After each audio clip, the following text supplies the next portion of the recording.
From inside the gym at Leominster High School, we say a very good evening, everyone, on a cold December night outside, inside the gyms all across Massachusetts tonight. Action begins anew and warm inside the gyms as basketball season commences all across the state of Massachusetts tonight.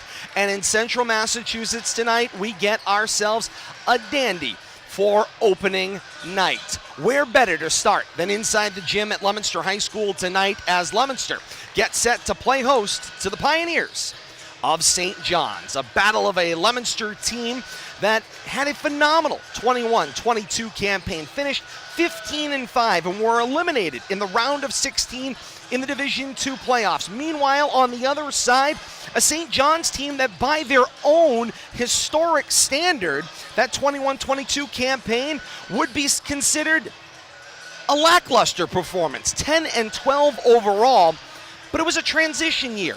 Young players, inexperienced squad, got a lot of tremendous varsity action, and here's the key number coming into tonight. St. John's was 10-12 overall in the 21-22 campaign, but they were 7-3 versus Central Massachusetts opponents. That's the backdrop, but none of that matters as the season begins anew tonight.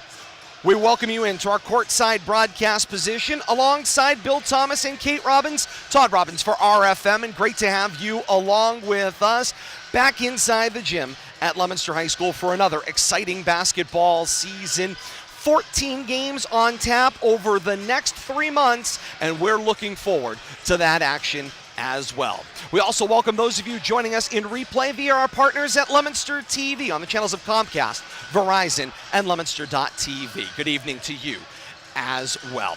The action tonight, St. John's and Leominster. It's a game and a rivalry that has lived in Central Mass lore year in and year out, and that action will continue tonight. Turn to my broadcast partner, Bill Thomas, and here we go.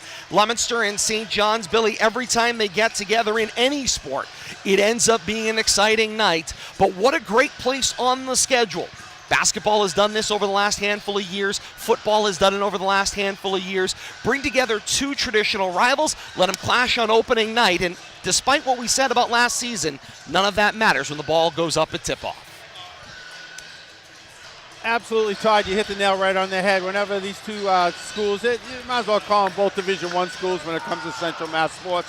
When they get together, we know we're in for a tremendous event, whether it's on the gridiron, on the basketball court, or on the baseball field. And I expect nothing less tonight, even though it's the opening game for both teams. A lot of young returning players for St. John's, but Leominster's loaded with seniors and veterans, and I think 3 out of the 5 starters at least were starters at some point last season, or were the first or second person player off the bench. So a lot of experience on the Leominster side of the ball, and I expect them to improve on that 15-5 record from last year. And that is, of course, the goal. Kate, we spoke to or traded emails with Coach Kevin Grutchfield coming into tonight, and that's the thing he said. He wants to improve on a 15-5 record in the previous campaign, and of course, he's going to be tasked with doing it with a team that, although they are going to be different starters, there is a reliable starter, and that reliable starter is the player that Coach Grutchfield made no mistake about it, is the leader of this team, and that's Justin Dada coming in for his 4th varsity season.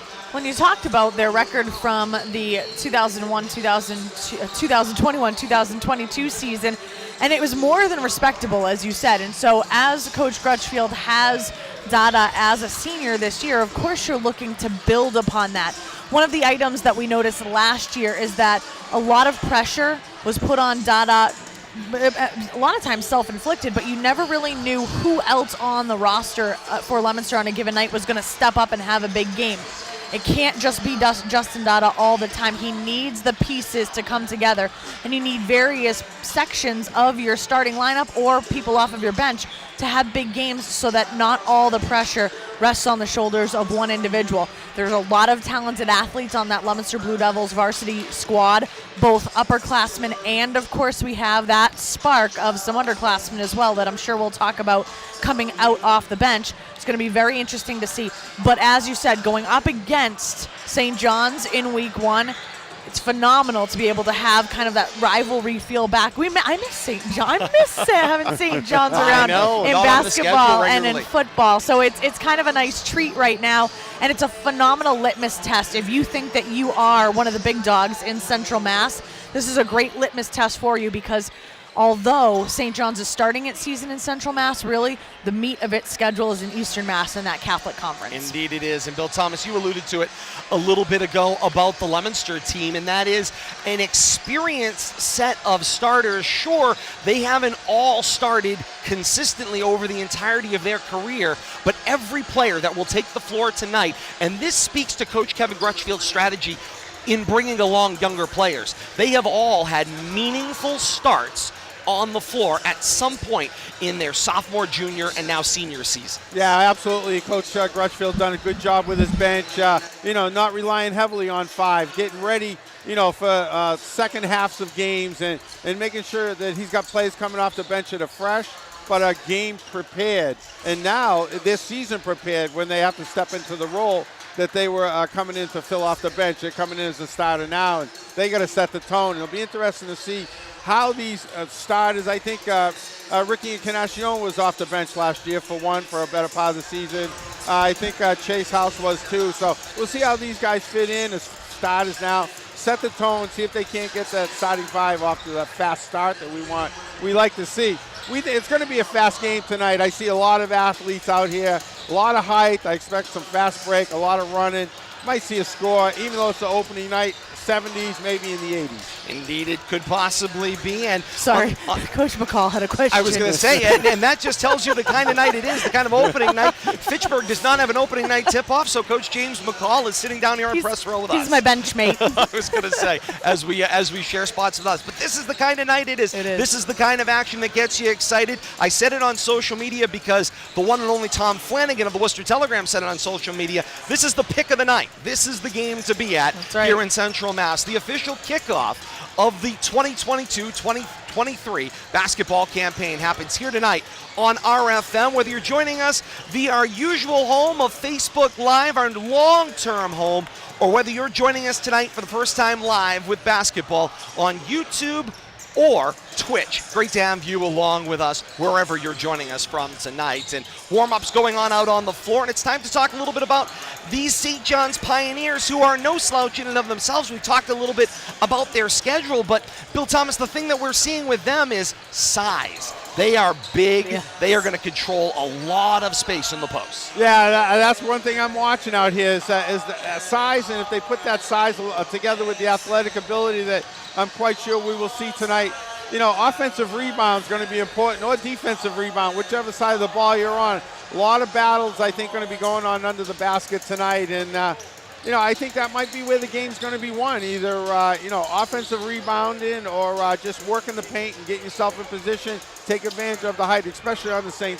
John's side of the ball. Expect to see a lot of that inside-out game. Be interesting to see what kind of defense Coach Crutchfield comes out. He's mixed it up in the past, done some zones, some 2-1-2, maybe go man-to-man and bring them out if they, kind of dare them to run the floor. We'll have to see, but I'm expecting a very interesting game. And Kate, Bill Thomas made reference to, of course, keeping your opponent off balance, and that's something that Coach Grutchfield is getting ready for this St. John's team as they try to match up defensively against them, and that has a lot to do with a St. John's team that can both play the man-to-man and play a dogged man-to-man, but also at the same time for Coach Foley. And hey, he's been around a long time. He's been here a minute. His 42nd season tips off tonight, so he knows his options out there. So not only can he play a dogged man-to-man on the floor, they can make a flip to a zone defense and try to push Leominster to perimeter and force them to shoot from the outside. Well, and this is, like we said, one of the reasons we call this the litmus test is they're going to have to show their dynamicism tonight right off the bat. This is not going to be a situation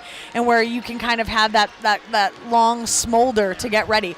Leominster needs to have, and this has been a bugaboo both on the boys' side and the girls' side, 4 full quarters. They got to come out shooting right off the bat. They've got to come out on fire right off the bat, and they've got to put together 4 consecutive quarters, both on the offensive and defensive end of the ball, in order to make a statement here, because, as we said, being able to play St. John's and Central Mass early on, it's going to let you know where you stand. And that's no easy situation to say, the least. And of course, we've talked a little bit about kind of where we're going tonight with Leominster and St. John's. We've got an extra minute here off the top of the broadcast, so let's talk a little bit about where this schedule goes from here.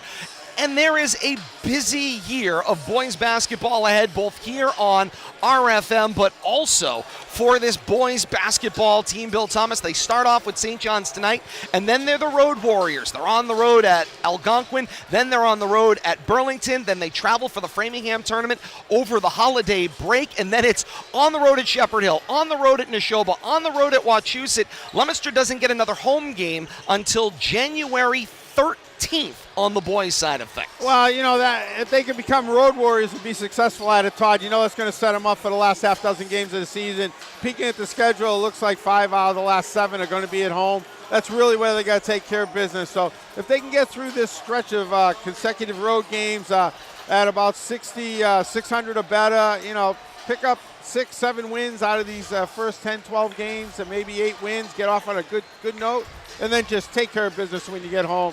Get into the playoffs. You know, it's all about 10 games. We're not working that power number and up and down and where you're at. You got to win 10. I kind of like the Leominster's position.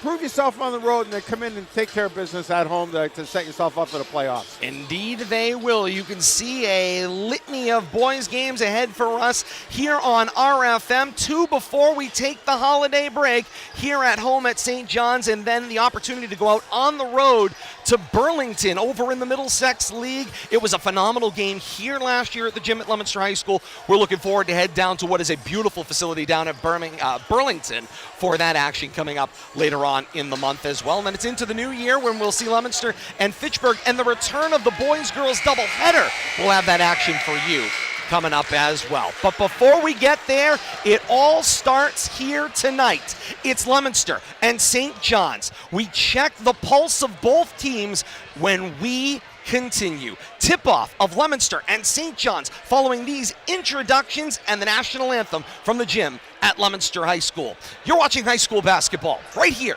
on RFM.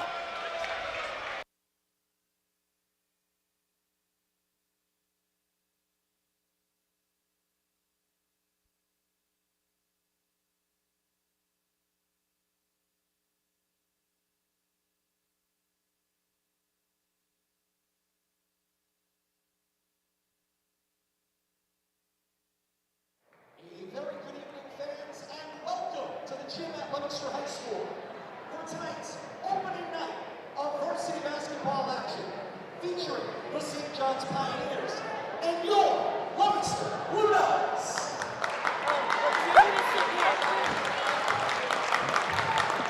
Tonight's contest is sanctioned by the Massachusetts Interscholastic Athletic Association, the Midland Wachusett League, and the competing institutions.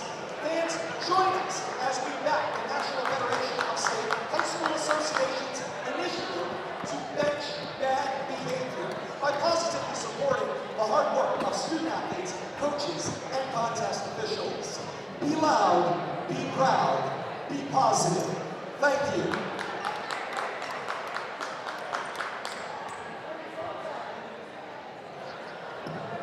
And it's now time to meet tonight's starting lineup, beginning with the visiting Pioneers of St. John's High School.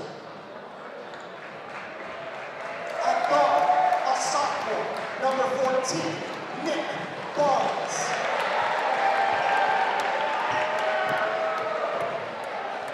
At guard, a senior, number 24, Jason Jerome.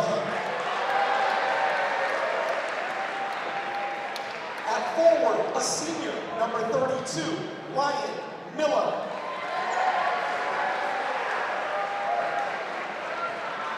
At forward, a junior, number 43, Noah Basco.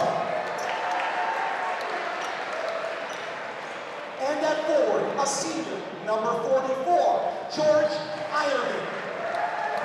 The Pioneers are coached by Robert Foley Sr. in his 42nd season, assisted by Robert Foley, Jack Roman, John Kerr, and Michael Cohen.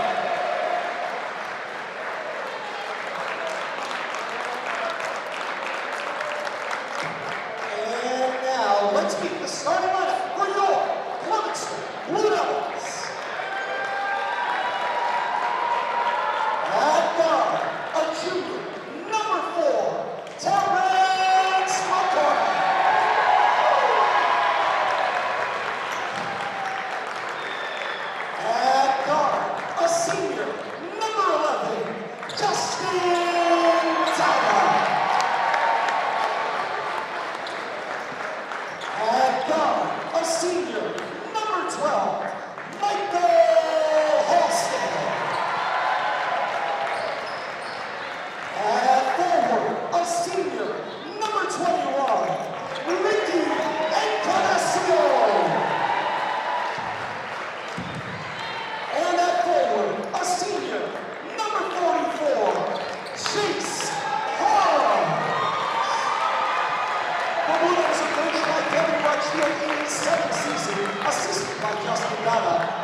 And with that, we're ready for basketball in the 2022-2023 campaign. Inside the gym at Leominster High School tonight and here on RFM. Great to have you along with us. Whether you're joining us on Facebook, YouTube, or Twitch, great to have you along with us tonight, or in delay with our partners at Leominster TV. Todd Robbins with Bill Thomas and Kate Robbins, great to have you along with us, and it's time for basketball action. Leominster starting their 5 tonight. Names that are familiar: McCormick and Dada will control the basketball. Halstead will play that swing guard role at the 3 spot. Encarnacion and Haas will play the low blocks at the forward positions. Meanwhile, for Coach Foley in his 42nd season, 5 players laying out here on the floor that got a lot of varsity minutes last year. Barnes and Giroge will be in control of the basketball, and then it's a lot of forwards in the lineup. Basgard, Ironman, and Miller. Encarnacion takes the jump against Ironman. Ironman wins control, and the Pioneers will go right to left here in quarter number 1.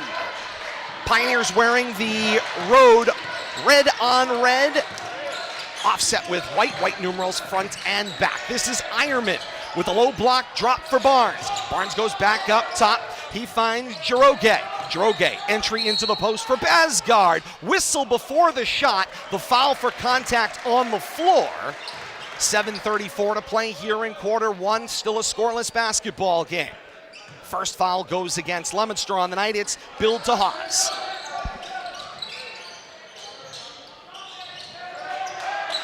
And Dada will make the swipe on the inbound for Leominster, and he'll take the basketball from left to right up the floor. Leominster wearing the home white over white with the royal blue and black trim, running devil over the varsity L on either side of the shorts.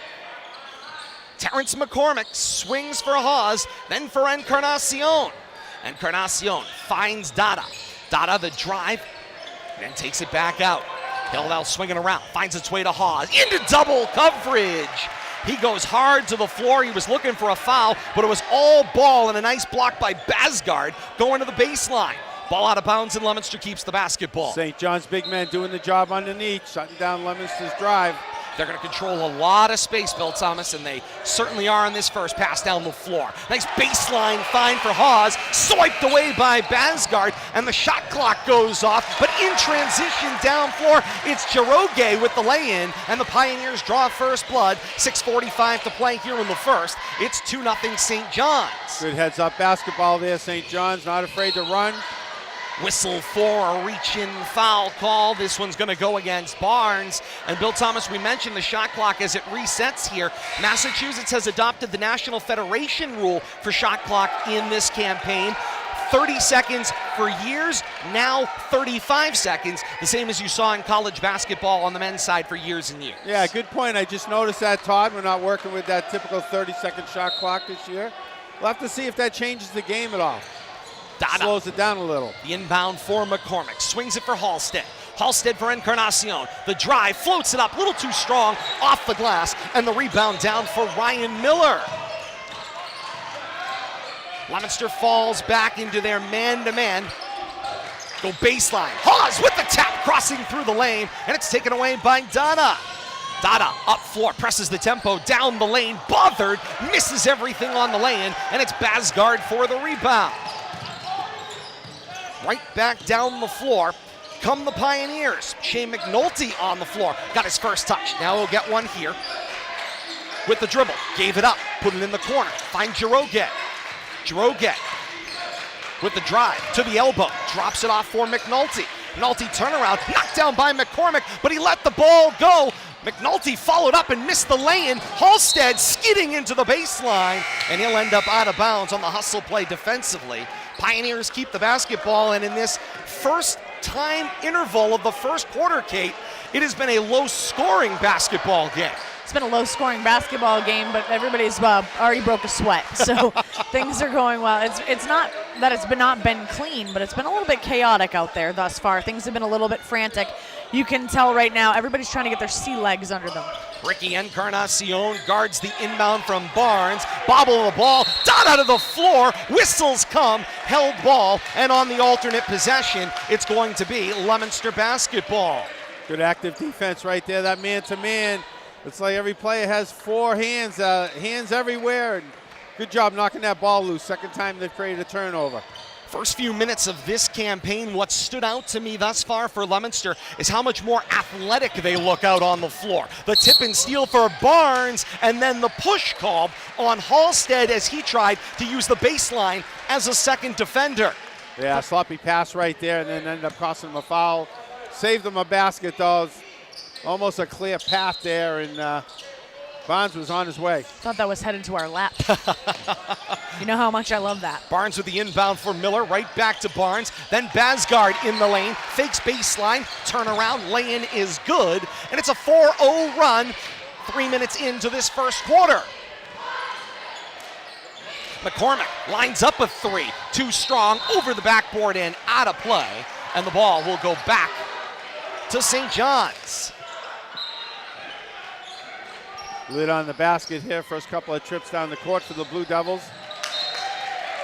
Indeed, it has been. A little struggle in the inbound there for the Pioneers. Gets swatted away by the Leominster defense. Girogue on the second attempt, this from the sideline, gets it in for Barnes, and here it comes in transition from right to left. Barnes slashed down the lane, got it up on the backboard, couldn't get it to fall across the front rim. Dada's got the rebound for Leominster. And here comes Dada, down the lane, absorbs contact, missed the shot, looking for a foul call that didn't come. Officials letting them play here early on. 2 veteran officials on the floor tonight from the Board of Central Mass officials. And there's a traveling violation called as Ironman tried the jump stop that missed one key point, Bill Thomas. He never stopped. And Halston towed him up there a little bit too and forced him to take a little shuffle step. And that led to that turnover. Good job by Halston. Usually isn't the jump in that combo. That's the problem. Passing the 4.5-minute mark here of quarter number 1. St. John's with the 4-0 lead. Barnes dribbles it away from Halstead, but Halstead stays up on it. 50-50 into the out of bounds, and the signal is ball stays with St. John's. Good hands defense right there by Barnes, though. Quick in the middle of that dribble. Just took it right away from him. So Barnes will have the inbound just to the right of the Leominster bench. He will find Ironman. Ironman drops it off for McNulty. McNulty a long way from the basket, gave up the dribble. Now Dada swarms, now backed up against the baseline. He hands off for Miller, at the midcourt line. Drop off for Ironman. Ironman slashes right side of the lane, missed everything, but got his own rebound. Second shot goes up, the contact called, and 2 shots coming here for Ironman on the follow-up action. Yeah, good job by Ironman following his own shot there. One side of the backboard to the other, around the rim, and got that offensive rebound, ends himself getting to the foul line here, a couple of free throws, but good active positioning by himself there. Knew where that shot miss was headed and got right to the spot. That ends up being McCormick's first, team third for the Blue Devils. Kind of like Larry Bird, I tell you, he was great for that. He knew where, if he was missing, he knew where that ball was going. And we saw a little bit of that right there. Ironman goes 0 for on the trip, and we're halfway through the first quarter. Basgard got the rebound, and it's a second opportunity on this trip up the floor for the Pioneers. Long drought of scoring here for Leominster. In the early going of the season, McNulty the slash, Basgard found him, layup missed, rebound for Leominster, and here comes Dada down floor. Leominster looking to get something started offensively. Hawes with the dribble entry, got taken off his feet, got no call, and the action's coming back the other way. Swallowed up again. The giveaway, Barnes, he thought he was bothered, but he dribbled that one away from himself. Leominster with the turnover, and Carnacion down the lane. Nice find by Halstead. And Leominster's on the board almost 5 minutes into this first quarter, but they stem the 4-0 run. It's a 4-2 run. 3:10 to play here in the first quarter. A 4-2 St. John's lead. You can tell this is early in the season here for both of these teams. Indeed, but the intensity is there. The turnaround shot for Ironman doesn't go, and Hawes has got the rebound. A lot of one-shot possessions down the floor, Kate. Yes, we're watching tennis right now. Indeed we are. Action will swing for McCormick. Drops it in for Dada. Dada a little too strong off the front of the rim, and the loose ball is fought out by McNulty. McNulty slipped in under the radar there. Miller tries to find Basgard, and it's picked by Haas. And Haas comes back down the floor. In my conversation with Coach Crutchfield prior to the season, 2 players he identified, Bill Thomas, that played in transition for Leominster, and that was one of them. Haas finds Halstead, the lay-in good. Yeah, and you can see those kids have played together a little bit. They were looking to pull that move. Little backdoor action there down the weak side of the lane. They pulled it off perfectly. In this campaign, he's looking, that's Coach Crutchfield, for leadership contributions from McCormick and Haas to work with Dada, who he said is the team's heartbeat. And you know, Dada's going to be the one every other team's going to focus on. So you got to step up and take the pressure off that number 1 guy and be 1A, be 1B, and you know, that's what those 2 players are going to have to do this year. Basgard missed the lay-in, still 4-all at the 1:45 of the first. McCormick with the swim move, short on the layup, but drew the contact, and Terrence McCormick is going to the line to shoot 2. Nice job right there by McCormick. You know, I think he's going to take over a lot of the off-guard role this year and, you know, be kind of help spread it around, take some of the pressure off Justin, let Justin roam the floor, work the baseline. And McCormick gets the first. Leominster with its first lead at the 1:44 mark of the first quarter. 5-4 Blue Devils. And Bill Thomas, you know, it's fun to watch these players age over the years, and you could see, we talk about them looking a little more athletic, strength and speed. Those are the 2 things Coach Crutchfield was looking for, and you could see it in the development of the body of Terrence McCormick. Yeah, absolutely. You know, and seeing these kids that get 2, 3, 4 years worth of varsity, you know, especially when it comes to Justin, seems like we've been watching him play forever. That's because you have. Vasilikaris brought it up for Barnes, the drive. He skidded out of play. Ball is out of bounds. He wants a foul call on Encarnacion, and the official says you bumped into him before wiping yourself up off the floor. He was leaning on Rick. I think Ricky gave him a little bit there, and he lost his momentum, and on the ground, turnover. McCormick up floor through Haas. First touch into the game for Dylan Carr in this campaign. McCormick finds Encarnacion, and he gets held before the drive, so the foul comes on the floor. Leominster will keep the basketball with a fresh 35 in the final minute 14 of the opening quarter of this 2022-2023 season. Vasilikaris picks up his first team 3rd for the Pioneers. McCormick comes off the inbound in the corner. Jack Dada on the floor for the first time with the varsity team tonight. Haas swings for Jack Dada. He'll drop it off for Encarnacion, who asks for the screen, and then the handoff got taken away by Dada. Jiroge picked up the loose ball, lay-in, missed, follow-up action. Vasilikaris with the finish at the rim, plus the foul. That's the way you trail the play down court, Todd and Kate, and then you clean up the mess, and Johnny on the spot right there. Caught it in the air, Bill Thomas. He had already left his feet and then finished in midair. That's the way you do it. You put it back, absorb the contact, because you're not the only one going after that ball, but to get that put back, a lot of body control there. Jack Dada picks up his first team 4th. Completes the 3-point play, does Vasilikaris, excuse me. He's and Greek. Right back on top goes St. John's by a 7-6 margin. They allow the sub in on the make. Final minute here of the opening quarter of the season. Is taking a look at Jack Dada looking at the past? A little bit. I think that's a fair way of looking at it. It's like 3 years ago. Osiris Lopez, the freshman phenom on the football side of things, gets his first action with the varsity tonight as well. After a touch, trying to set a couple screens, now it's Haas.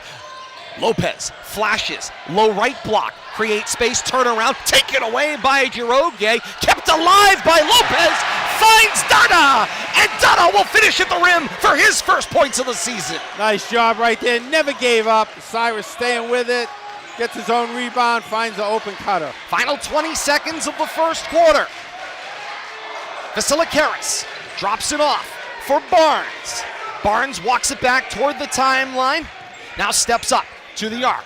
Crossover, screen, tried to roll off it, did Vasilikaris, couldn't find him. Jiroge finds him though, open on the low block, and Vasilikaris with the soft touch at the buzzer ending quarter number 1. What a job right there, using the clock up and a no-look bounce pass. Indeed, it was everything we were promised and then some for the opening quarter of the season. St. John's on top of Leominster, 9-8 through 1 here at the gym at Leominster High School tonight. Well, we got a lot of action, Todd and Kate, a lot of up and down, but I don't think we're going to see score in the 70s or 80s, so my prediction's gone by the wayside in that first 8 minutes. A surprisingly defensive battle on both ends of the floor, but you also have to figure into it something Kate said earlier, Billy, and that is that this is the first game of the season for both teams. Summer leagues are one thing, they're helpful to develop. Fall leagues are another thing, they're helpful to develop, but there's nothing like action beginning out on the floor that counts toward your record this season. Yeah, you can play all the playground games you want against your friends, your foes, your potential opponents that you see during these summer leagues, AAU ball or whatever, but this is a different animal. When you're representing your school, you're laying it all on the line. You got a gym full of students, friends, and family. A lot more to play for, but both teams are putting it all out there in that first quarter. A lot of energy, just what we expected. Kate stats through one quarter. Right now, Leominster getting the ball to 4 different people for scores. They're 2 of 2 from the line, so shooting 100%, which is pretty fancy. St. John's right now 1 of 3 from the line, so only 33% from the line there, but right now they have the 1-point lead. Ironman takes it from the backcourt to the front for St. John's as we start quarter number 2. Barnes with the left-hand dribble, creates some space from Encarnacion and missed the shot. Dada the rebound, loose ball to the floor. Haas has got it. He's in no man's land and somehow found his way out to Encarnacion. And Coach Crutchfield says, let's go, step on the gas. He's fired up off the bench. Carr with the turnaround in the lane. And the fast transition puts Leominster back on top at 10-9. Leominster never gave up on that possession, finally gained control, found the basket down the other end. Way to fight. And there's many schools of thought of what you do in that unsettled situation, and Coach Crutchfield decided you go for it. You step on it, you blew by, you had the numbers, and Carr finished. Encarnacion, the follow-up steal. Got bothered on the lay-in, no call. The loose ball rebound for Asamoah Pratt. Back down floor. Barnes finds Ironman, who picked up the pivot. Walk called and the ball back to Leominster. An unforced error. Found a defender in his way right there. Tried to get around him. Nothing doing. 8 turnovers already for the Pioneers here in the early going. 7:01 to play here in the second quarter and a 10-9 Leominster lead. Back down floor. Here's McCormick, who gave up his dribble a long way away from the basket. Carr for Haas, spin through the lane, bank it off the glass, count it +1. That's a move right there. That's a veteran move. You know, you don't get that from a freshman or a sophomore. That's something you expect to see a senior do. And we expect to see a lot of that from Chase this year. And you know, Kate, what's really impressed me, we talked about it, strength and speed, right? The fast nature of that take, Haas saw the opportunity, slashed to the lane and took advantage of it. And you're seeing with these people who have been on the team for quite some time, you're seeing that maturation process, and they're able to be a lot more anticipatory. Finishes the three-point play, does Haas, and it's 13-9. Right back up floor comes Barnes. Barnes to the basket. Front rim, no. Rebound, Haas going the other way. Nice job by Haas stopping him before he got all the way to the basket. Came up short. Cars backs down Basgard, then shovels it back out. Finds the hands of Haas, who gives it to McCormick at the half circle. He'll drop it off for Haas, and this is probably the first time tonight we're not in transition. Somebody is attempting to set up a half-court offense. And then Cardacion with a lazy pass. Jiroge with the pick. Lay-in, good. Pioneers back within 2. Gonna be a little crisper with the ball right there. 6:03 and counting here in the second quarter. Dada. Handoff for McCormick. Losing the ball. Found Carr. Mid-range jumper. He's got that one too. 15-11. Leominster comes pressure off the make. Pioneers break it. Up floor, Ironman. Whistle behind the action. It's a traveling call, and it's a turnover back to Leominster. A little too fast on that fast break. St. John's doing a good job of breaking the press out of one-on-one. Couldn't take advantage of it. 5:44 to play here in the second quarter. Leominster +4 at 15-11. McCormick with the dribble. Up for Encarnacion, then Haas, then Carr. Encarnacion flashes baseline. Carr can't find him. Has to drop it off for Dada.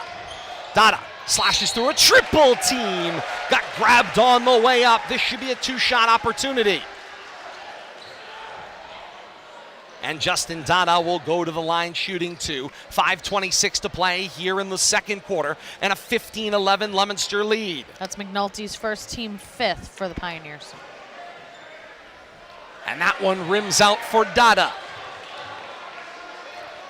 Great to have you along with us tonight, opening up the high school basketball season here in Central Massachusetts, right here on our FM. Whether you're joining us on YouTube, Facebook Live, or Twitch, it's great to have you along with us for the second interscholastic season of this 2022-2023 academic year.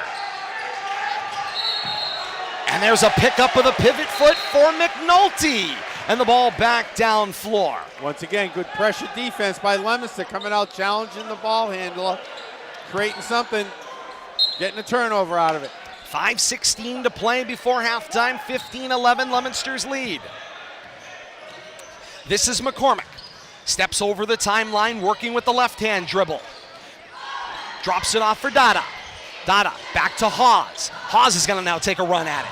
Through the lane, lots of contact. Offensive foul called. Nice job by Ironman. He may not have squared up fully in front of Haas, but he took the worst of the contact. Yeah, did a good job holding his ground. Haas a little bit out of control right there. Didn't get bailed out, got billed for the foul. And the words you use there, Bill Thomas, out of control, that's the key balance, right? You can have the quick first step to the basket, but you've got to do it within control. Right, you got to know where that second step's going. Watch out for the defender. He got caught right there. Barnes finds Vasilikaris. Goes back to Barnes. And Barnes will slow things down here in the half court left. Vasilikaris from straight away. Puts the ball down with a right-hand dribble. Now off for Ironman. Ironman drops it for Barnes off a screen. 4.5 to play here in the second quarter. 8 to shoot. Barnes waits for the clear out. Through 4 Blue Devils, and Barnes will finish the lay-in. Nice job. Good patience right there. Took every bit of that 35-second shot clock. Right back up floor. McCormick, a wide open three. Thought he had it.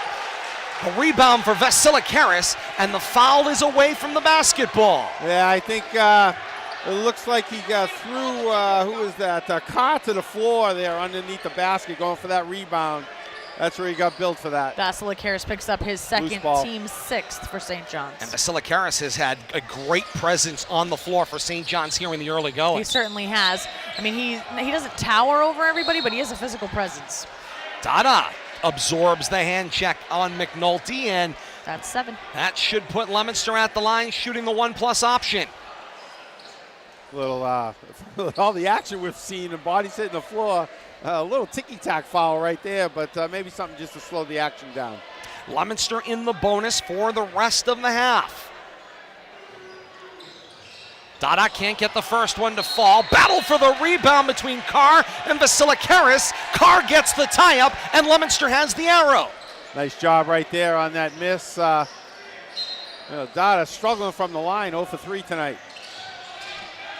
Carr finds Dada. 3 away. Front rim, no. Battle for the rebound. Carr in again. They had a tie-up on the baseline. There was a foul up top. Carr is billed for the foul, and the ball will go back to St. John's. They're not going to give them all ball twice in a row. A little conversation over here with the coach. Ball back in play. Halfway through this second quarter, Leominster comes with the full court pressure. Vasilikaris flashes. He'll get the inbound then to McNulty.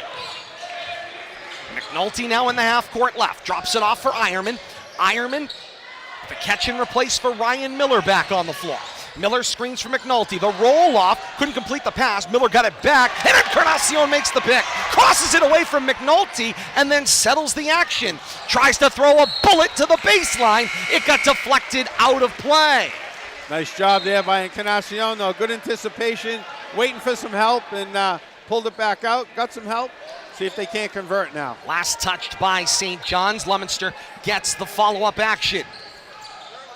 From the straight line stack, Dada from the baseline inbound. Little soft touch from the foul line. Wouldn't go, but McCormick ran down the rebound. He'll set up Dada. Triple threat position, now puts it on the floor. Broke a couple ankles. Jumper, front rim, no. And the rebound down for Basgard. Dada struggling from all over the floor tonight.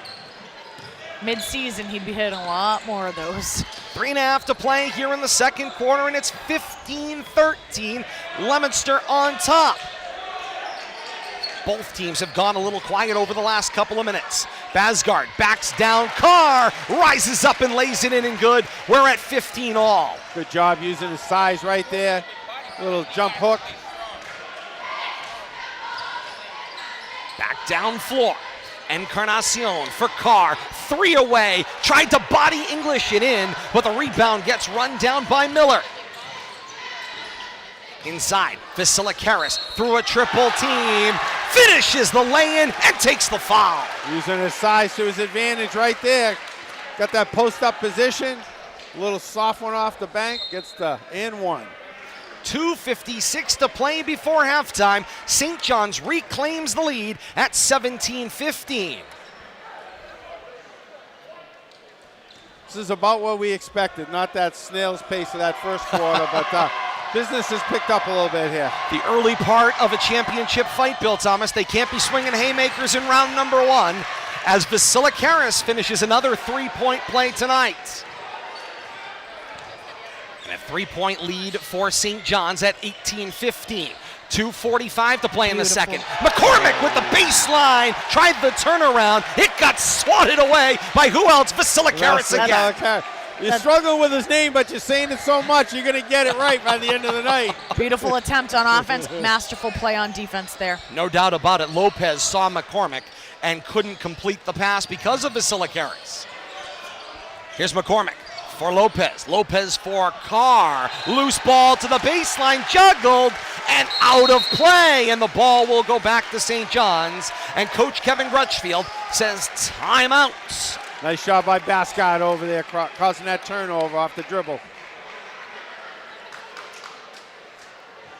We welcome you back to our courtside broadcast position. 2:41 before halftime. And Kate, the player to talk about for St. John's has been Christos Vasilikaris, who has played physical in the lane, has been on the defensive end of the floor, and then he's got the soft touch offensively. He certainly does. Right now he has a team-high 8 points on the evening. He's 2 for 2 from the line, and like you said, he's been noticeable on offense, but he's been just as masterful on defense for the Pioneers. So on both ends of the spectrum, on both ends of the court, he has been the key. He has been the highlight thus far for the Pioneers.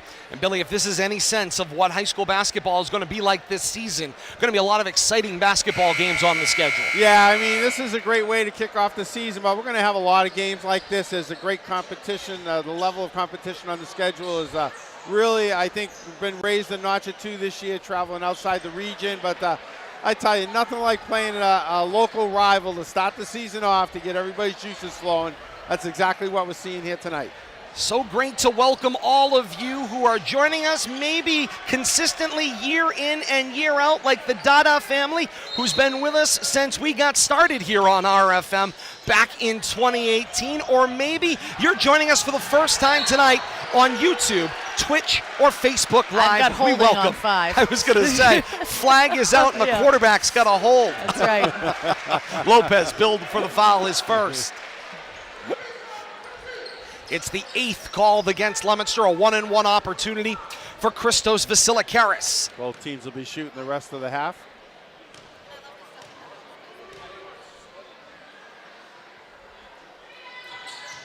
And Vasilikaris makes the first one count. 3 for 3 on the night.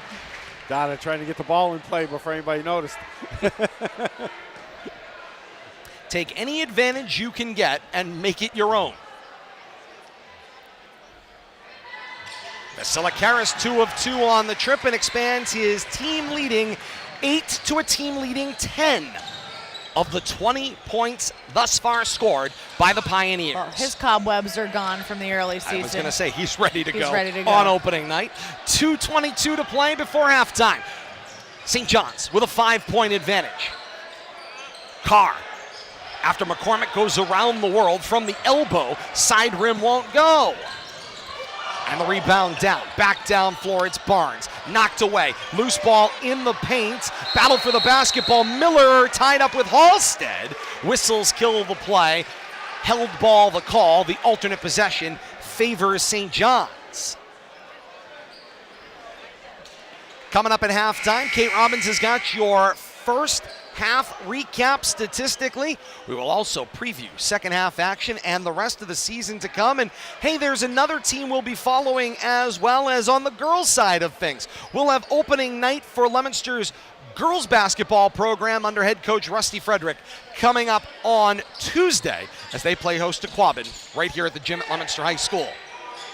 Barnes tried to rock that one home from three. It doesn't go. Miller, the putback follow, doesn't go. But Vasilikaris keeps the possession alive. A third opportunity for St. John's. Basgard through the pines, can't get the finish. Encarnacion the rebound. Offensive rebounding, though, the name of the game. Dada stops, pops from the foul line, no go. Long rebound and into the hands of Barnes. Bodies to the floor, and the loose ball picked up by Dada.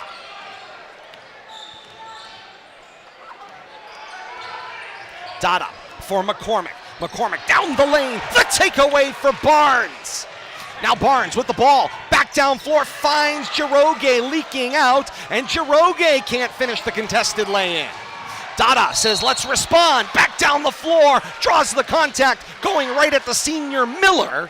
And it's a two-shot foul as Dada will go to the line. Good job by Dada, though. You're struggling from the field. Get yourself to the line. Maybe you can, change things up, but staying aggressive. Miller picks up his first team eighth. Dada hits the front end of this trip. Is that his first point of the night? It is not. Feels like it. I would say had a couple of points earlier on. Yeah, in the action. He did in the first quarter. He missed 3 free throws this quarter. Dada's second goes up, side rim no, and the rebound for Vasilikaris. 1:10 to play here in the second quarter, and Leominster trails by 4. The baseline drive, it's Ironman, turnaround will not go. Battle for the rebound, and Osiris Lopez comes out with it. Good job right there. Back down floor, an open Encarnacion from the left block missed. Lopez, the rebound, turnaround, putback goes. That's a hustle basket right there. Gets a defensive rebound. Gets down, gets in position to put offensive putback. Nice job by Cyrus Lopez, the freshman. Final 40 seconds here of the second quarter. Leominster trails by 2. St. John's hanging on to the 2-point advantage. Vasilikaris with the ball from straight away. Encarnacion got a hand on it, then got discarded. The ball to Barnes. Barnes tried to go against 2 Blue Devils. Encarnacion out of his shoe, but the loose ball back down floor. It's Jaden Johnson, the sophomore, going in for the lay-in. He got held, and Johnson's going to the line to shoot 2. A little different look out there on the floor, and some fresh faces making it happen. 22 4/10 left here in the second quarter. And Johnson at the line on a 2-shot opportunity. First one won't go. What do we have? 2 freshmen and a sophomore out on the floor right now? Or along with Dada and Encarnacion. Second one won't go either, and Basgard's got the rebound. Shot clock off until halftime. 17 seconds left here in the second quarter. This is Barnes working on Encarnacion. Encarnacion stays with him through the screen. Barnes juggled, lost it out of play. The ball back to Leominster. A little too cute there on that possession. Yeah, maybe just a little bit. Oh, what do we got? And Whistles holding up action here. A lot of movement. I was going to say, making sure they had the right number of players. And now more whistles here, as there was a substitution waiting at the table to be brought into the game, as Miller will be on the floor defensively for St. John's. Have some on-the-job learning going on for some of these freshmen. Coach Crutchfield having to be very demonstrative with his instructions and very explicit. Dada with 2 to play before the half. Got the front rim. Ball will roll out of play. Halftime here at the gym at Leominster High School. And Coach Foley, in his 42nd season, is letting the officials know what he thinks of their first half performance. Halftime inside the gym at Leominster High School. It's St. John's 20 and Leominster 18. It's the first half we were promised, Bill Thomas, but maybe a little lower scoring than we expected. Yeah, a lot of action, a lot of up and down, offensive rebounds, turnovers. What you expect early season, but some shooting woes for both teams. Started to break out at there in the second quarter, and I think the business is only going to pick up in the second half. St. John's 20, Leominster 18 at the half here on RFM and in delay with our partners at Leominster TV. Great to have you with us. Second half action coming up, and we are at the half in a matter of moments. Kate Robbins sitting here tallying the first half stats. We'll step aside when we come back. Full first half statistics with Kate, and then we will bring you a look at the rest of the Leominster schedule, as well as a look at the girls basketball season ahead for Leominster as well. You're listening and watching high school basketball right here on RFL.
Back inside the gym at Leominster High School in halftime here. St. John's on top of Leominster here on opening night by a 20-18 score. Great to have you with us here on RFM, whether you're joining us on YouTube, Facebook Live, or Twitch, or in delay with our partners at Leominster TV. Todd Robbins with Bill Thomas and Kate Robbins. Great to have you along with us. Teams back out of the locker room, Kate, and chance to hear the complete first half stats, and the numbers certainly tell us a lot about where we've been at thus far. Should probably look at these. I was going to say, perhaps you should. All right, let's take a look first. Team totals. Leominster obviously down by 2 points. They're 4 of 9 from the line as a team. 12 rebounds, 5 steals, 6 turnovers in the first half of play. Taking a look at individual notable statistics for the Blue Devils, they've got 7 different contributors on the offensive stat sheet garnering points. And right now, the team high, though, is 4 points, and that's Carr. Dada was 1 of 5 from the line in the first half, and again, collectively 4 of 9 as a team from the charity stripe. For the Pioneers of St. John's, team totals 4 of 6 from the line. They've got 18 rebounds, 3 steals, 13 turnovers for them, but tonight, the show has been number 35. It would be Christos Vasilikaris with a team high 10 points. He's also 4 of 4 from the line and been an absolute force on defense all night long. He's been everywhere they've needed him to be, and then some. Final minute before action begins here. Bill Thomas once again. What are the adjustments? What are the mid-game adjustments both teams need? Oh, hang on. New mic. Go ahead. I think that both teams just need to settle down a little bit. A little over-anxious on offense, forcing it a little bit, but somehow got to find Justin, find a way to get him open and get him to hit a couple of shots from the outside. He loosens himself up. I think we're going to see a different ball game. And that is going to be part of what Leominster needs here as we get ready for second half action. We promised you a look at that girls basketball schedule ahead. We'll get that for you coming up in the postgame as we preview action ahead in that one coming up on Tuesday as Leominster's girls open up their season against Quabbin. So that is all ahead as well, and we'll have it for you here on RFM. But first, second half of a dandy to start the season. Away we go. Leominster with the basketball, go right to left here in the second half. Almost an unfortunate turnover there right out of the gate. Right out of the chute, but Leominster able to maintain control. McCormick for Encarnacion. And the Leominster crowd joined by the St. John's crowd in dueling cheers here. I'll say the student sections are in mid-season form, 30 seconds into the third quarter of the first game. Carr with a little slash, turnaround, doesn't go, rebound, back down floor for Barnes, looks long distance for Miller. Carr got a piece of it out of play, and it will be St. John's basketball. Good job by Barnes, looking up, dribbling heads up, getting that fast break going. 7:22 to play in the third quarter, just underway. Second half action, and great to have all of you joining us, a part of our family tonight. Loose ball back to midcourt. Barnes on the floor, and there's going to be a foul called as Haas comes over the top of Barnes. One thing to dive for the basketball, it's another to dive on the back of your opponent. You can't clutch the player and the ball. You got to go for the ball. But good job there. Good hustle by both sides. Fans summed it up best. You can't do that. Can't do that. I love it when the fans are back and forth like that. Haas picks it's a favorite basketball chant. His third team first, gents. 45 seconds into this third quarter. St. John's with the basketball. Back down floor. This is Basgard from the left wing. Goes for Miller up top. Miller tries to dribble to straight away, and he'll hand off to Barnes at the half circle. Just a minute gone by here in the third. Still at our halftime score of 20-18. Barnes with a radio ball and into the front row. Basgard heard it, but he couldn't see it. Pass to the sixth man, but there was only 5 of them out there. And back the other way comes the basketball in the hands of Leominster and Kate. Turnovers for both teams. It's been a problem, but not a chronic problem, despite the fact that we are in game number 1. No, it's been kind of interesting because if you look at it quickly without looking at the stats, you would say a little bit sloppy here and there, but the numbers don't necessarily bear that out. McCormick with the three, missed everything on the rim, got a little piece of glass, but the long rebound for Miller. Right now, it's just been about that what you just saw right there. People being in early season form and things just aren't crisp. Open-ended possessions as Giroge drives down the lane right, little space, and rises and finishes. Nice job right there, a little stutter step at the top of the key, right side of the lane. Giroge reaching for Dada, who used his body well to protect the basketball. He'll drop it off for McCormick. Back for Dada. And they play catch here on the left side. Now Lopez back to straight away. He looks for Carr, who will chase the basketball down. Encarnacion. 5 on the shot clock. Indeed, this has been a long possession for Leominster. McCormick has to put it up. 2 on the shot clock, and he buries it. The first 3 of the season. Barnes to respond as McCormick brings Leominster within 1. Ironman missed the shot. Rebound Basgard. Second opportunity. He got held this time. The foul is going to be on the floor. St. John's will keep the basketball, and we're back within 1 built up. Nice interior defense right there. Closing it down. It looked like Carr with a rejection in the lane. Justin Dada picks up his first team's second of the half. Miller drives around Encarnacion, middle of the paint, lay in good. And St. John's re-ups their lead to 3 at 24-21. 5:05 to play here in the third.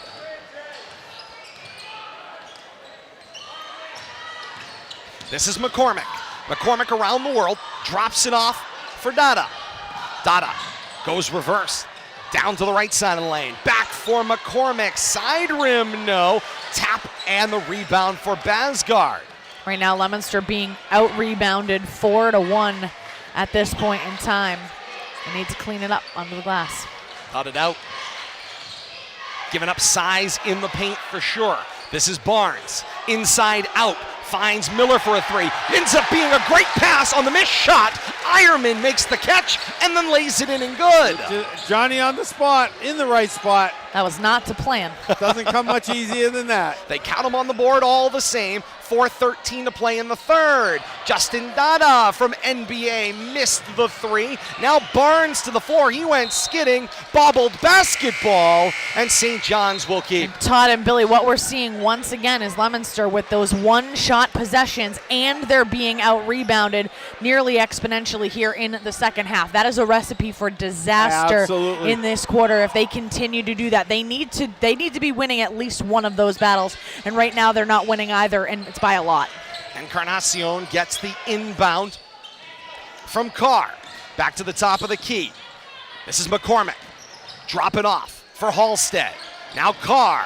Bothered jumper from the foul line. Basgard after the bother, leaked out down floor. Nice job by Carr. Got back into the play, but committed the foul. And Noah Basgard goes to the line for 2. Yeah, but you're right, Kate. Those one-shot possessions right there leading to that fast break and a couple of foul shots down the other end for St. John's. Carr picks up his second team third for the Blue Devils. Right now, the Pioneers, no fouls in the second half. And Billy coming up after this Basgard free throw. Carr's going to head to the bench for a few minutes. But let's highlight that matchup. You called Carr out for some great defense on the last trip down the floor. And he's matched up against Basgard, who height-wise, he may be pretty close, maybe giving up a quarter of an inch or so. But size-wise, physically, Basgard more developed. Oh, yeah, and it shows. But I tell you, Carr's doing a great job. He's very active inside. He's got a couple of blocks, a couple of putbacks. Rolls that one in, does Basgard. Perfect on the trip. And the St. John's lead expands to 7 at 28-21. I think Carr brought some good energy. Dada right down into the paint. Had to corral the ball, but turned around and made the jumper. He's got a team-high 5 points right now. And that's kind of hard to believe that he's only got 5, and that's a team high. Indeed. 3.5 to play here in the third. McNulty over his head for Vasilikaris, and Coach Robert Foley is apoplectic on the bench. He wanted that timeout about 10 seconds ago, and finally the assistant coaches got the official across floor. It is awfully loud here inside the gym tonight. Two great student sections, the community here as well. And hey, in his 42nd season, when Coach Foley wants a timeout, give the man the timeout. Oh, absolutely. You know, and you talk about the community and the gym being full. Seeing people from other communities here too, surrounding communities. They know what type of basketball games being played here tonight, and this is what brings out the crowds, the curiosity seekers, the other fans from other teams. They want to see what's coming up.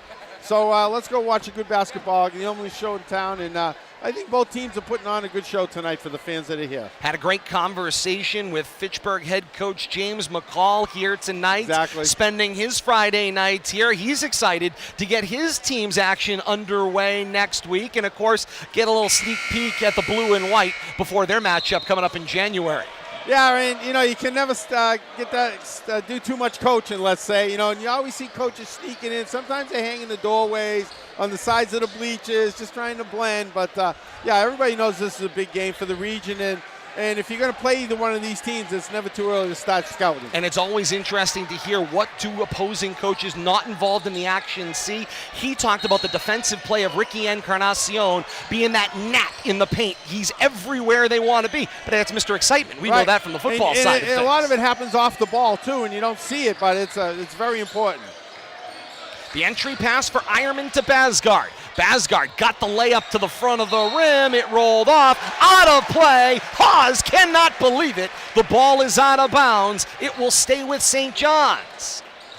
St. John's player had inside possession. I thought Hawes, you know, he's reaching over, so they probably gave it off his fingertips. Leominster still doesn't have any rebounds this half. That's a concerning number as this half continues. McNulty, drive, kick, Basgard, no finish. Dada caught an elbow, and then another body to the floor for Ironman, and the officials will kill the action here.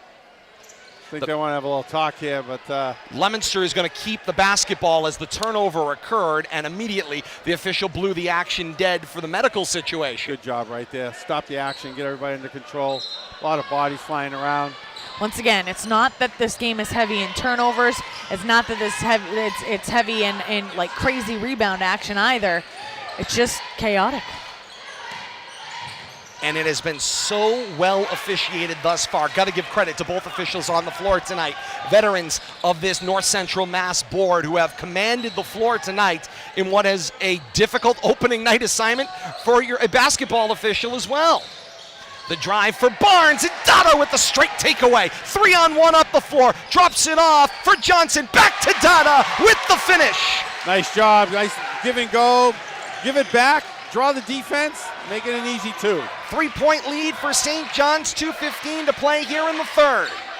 Vasilikaris from straight away. Encarnacion the battle. Encarnacion the takeaway. Loose down the floor. Lay in good on the wide open breakaway. Leominster within 1. Nice job protecting the ball with his body right there on the offside. Encarnacion felt like Barnes went out of play on the inbound. No whistle. And back up floor comes McNulty. We're seeing what Encarnacion means to this team right now in the last 30 seconds. Kate, where Leominster is making up for the fact that they don't have a rebound, as Johnson with the straight takeaway. The steals and the turnovers they're forcing? That would be the case. Dada down floor, got the open shot from the left of the foul line, won't go. Encarnacion the tap, swing Johnson, 3-front rim, top of backboard. They say it stays in play, and Vasilikaris the rebound. Back down floor, pinpoint passing, Barnes to Basgard, to the basket for 2. Now it's Hawes, right back down floor. Spin move, missed everything, and the loose ball rebound belongs to Ironman. 1:10 to play here in the third quarter of an end-to-end quarter number 3. Up and down we go, a lot of action.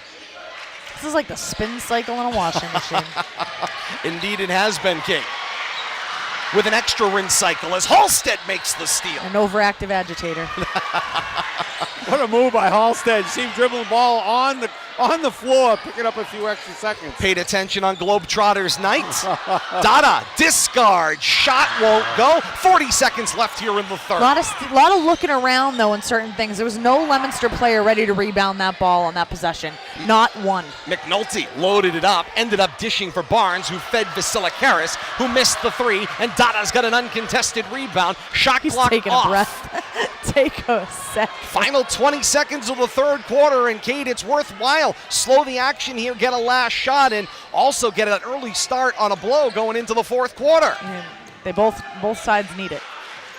This is Halstead for Johnson. Reverse direction finds Hawes. 3 seconds to go in the quarter. Hawes drives the lane, spun off the rim. Triple zeros ends the third. More chaos. St. John's controls this one by 3 through 3. It's Pioneers 30, Blue Devils 27 here inside the gym at Leominster High School. And Kate, you've got a number that stands out to you. Bill Thomas, one of the St. John's Pioneers, does not score in the third quarter. Pretty quiet for somebody. Any ideas? Vasilikaris is my guess. Vasilikaris. I'm glad I haven't had to say it, Todd. I feel your pain. But, I tell you, all 3 quarters been consistent. 10, 10, and 10 pretty much for St. John's, and 9, 9, and 9. It's kind of following suit there for Leominster. Got to find a way to break that string. St. John's found a way to add a point to their halftime lead. Teams back at their benches. The all-important fourth and final quarter of regulation coming up here inside the gym at Leominster High School. Here's another interesting one. St. John's has expanded its lead. They were up by 1 after 1, up by 2 after 2, and up by 3 after 3. 10, 10, 10, 9, 9, 9, it feels like. Unbelievable. And Kate, the thing that stood out to me is that although the numbers have slipped and at times Leominster grabbed the lead by double digits at 1 point, at no point at the end of a quarter has Leominster been leading this basketball. That's correct. Final 8 minutes of regulation are on the board. St. John's controls the basketball to start the fourth quarter. This is Barnes. Barnes from the backcourt working on Encarnacion. Into the front court. Ironman drives on Dada. Nowhere to go, door closed. Dada got the juggle of the basketball. Loose on the pass. Still loose on an unsettled situation. Vasilikaris goes to the floor, and I believe this foul is going to be called on Carr. No, they whistle it on McCormick. Did they call that on 4? And Coach Crutchfield is up off the bench and on the floor. And he is pleading his case off the bench. The action in the middle of the floor here early on, just a little out of control. Officials let it go, though. Not real happy. And Miller will be the substitute into the game. Basgard to the bench. 7:38 to play here in the fourth quarter. Just underway in the last 8 minutes. This is Miller. Miller now for Barnes. Barnes drives, foul line, out of control, cut it on the rim somehow. Hawes the rebound in a double team, and he dribbled his way out of trouble. Talk about fighting your way out of trouble. That was exactly what Hawes did right there, and got the dribble. Coach Crutchfield still chirping. Still in the ear of the official. Conversation continues. Side rim, no. Rebound, McCormick. Putback doesn't go. Rebound for Ironman. One of the few offensive rebounds the Blue Devils have gotten tonight and unable to convert. 1 minute gone by in the fourth quarter, and Leominster still chasing 3. Barnes drops it off for Giroge. Giroge through the double team. Little tap on the floor, and the lay-in good. Nice little double step right there. Gave him that Euro transition. The lead is 5 at 32-27. 6.5 minutes to play here in the fourth quarter. Dada for McCormick. Dada then slid down the lane. Reversed the direction. Ball goes around to Encarnacion. Encarnacion for McCormick. To Hawes. Now Dada got the room on the take. Lay in good. That's a quick step. That's the Justin Dada we come to love Leominster's full court pressure not quite set, and Barnes steps on the gas. Down 4, created contact with Encarnacion. No call, ball out of play, played by Giroge. Nice hustle, and it's Leominster basketball. Officials, the administration pushes the Leominster fan section back up into the stands. And there are a lot of them over here. Best of luck. I was going to say there's a busy group down there, and there's not even close to enough. 5:55 to play here in the 4th. McCormick, back rim, front rim, no. Dada, put back, fouled on the subsequent action, and Dada's going to the line. Blue Devils finding a way to that offensive rebound stat. Couple of them the last 2 trips down the court. First foul for the Pioneers here in the second half. And that stat just kind of blows me away, Kate. 8, 10, almost 11 minutes of basketball before St. John's committed a foul in the second half. 1 of 6 from the line now, and yes, Bill Thomas, it's quite telling. Yeah, 7, a long time. But I wouldn't say that it has been unwarranted nope. or out of play. This has been very much contested like an old-fashioned Big East basketball game without the elbows or punches thrown. Oh, we still got 5 minutes. I was going to say, the follow-up goes. Press break on for the Pioneers. They get it into the hands of McNulty. 32-30, Leominster within 2, 5:42 to play in the 4th. Round they go, they find McNulty. McNulty, entry pass, Miller. Miller creates some space, jumper from the right wing doesn't go. Follow-up, Basgard got fouled, lay-in doesn't fall. Basgard's got 2 from the line. Good baseline defense right there, but that offensive rebound going to lead to a couple of free throws. If you're enjoying the action you're seeing here tonight on RFM, it's the first of 14 games this season in the regular season we'll have for you right here on Facebook Live, YouTube, and Twitch. Like, follow, and subscribe today. The action will find you on your favorite social media app. You take the action now by liking, following, and subscribing. The action when we go live finds you on your favorite social media app. Basgard gets that one to fall, and the lead is 3 once again at 33-30. Basgard 3 of 4 from the line tonight for the Pioneers. Dada drives into the left wing and the kickback for McCormick. McCormick swings, puts it in the hands of Encarnacion. Encarnacion sends it back out all the way toward that volleyball restraining line on the floor. Dada creates the space, step back 2, it falls, Leominster within 1, timeout on the floor, taken by Coach Crutchfield. Get them together now, play some defense, boys. 5:06 to play in regulation, 33-32, St. John's on top, clinging to a 1-point lead. And Kate, it has been an interesting 4th quarter. It's been an interesting second half. Leominster has got one more thing to do. They've controlled tempo. They have controlled the ball.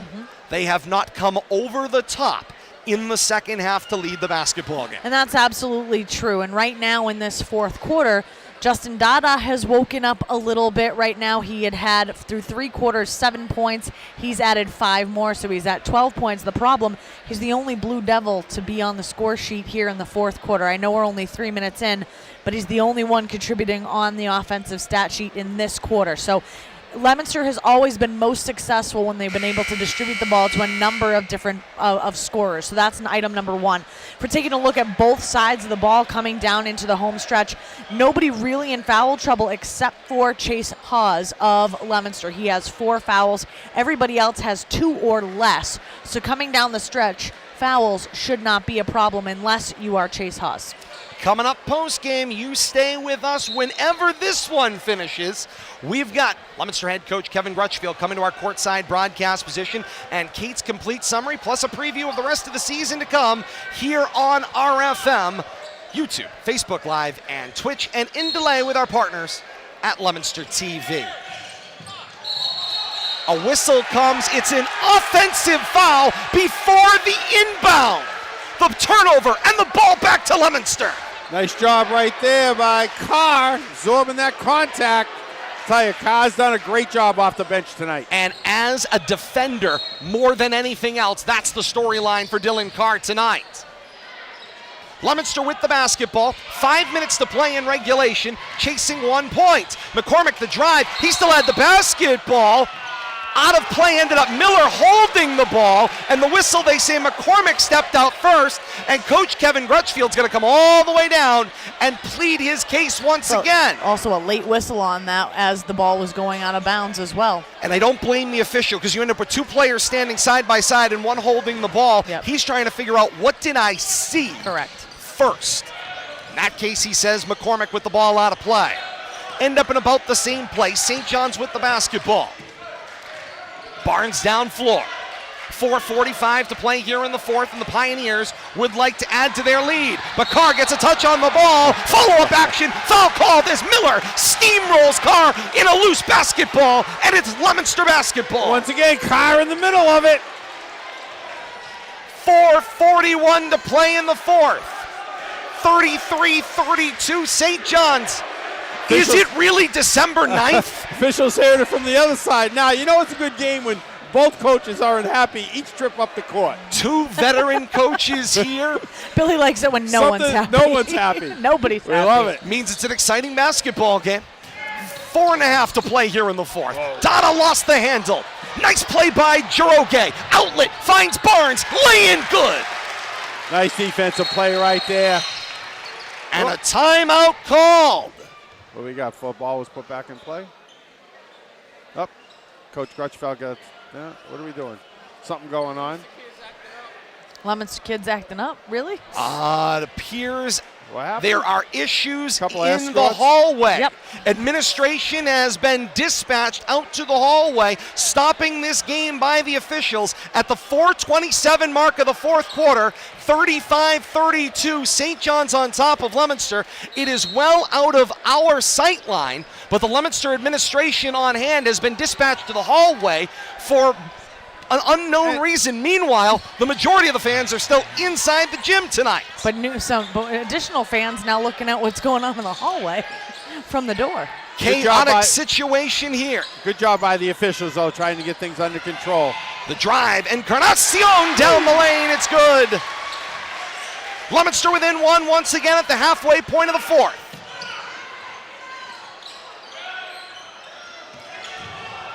Bodies hit the floor opposite the play. Encarnacion comes up gimpy, tries to scramble back into the play, and Coach Bob Foley says time out. Things are a little out of control. Let's Everywhere. dial it down a little bit. Inside the gym and outside. Good job by the officials, though, getting everything under control, because last thing you want is something going on out there that's going to spill into the gym. But nice job right there by the officials. It's becoming an ongoing epidemic. We talked about it, of course, over the PA tonight. There is this national movement brought to you by the National Federation of High School Athletic Associations, and that is to bench bad behavior. This stuff is going on nationwide at every game, and of course has us now spending time talking about it during a basketball game that is far more entertaining on the floor than I want to be talking about what's going on out in a hallway somewhere.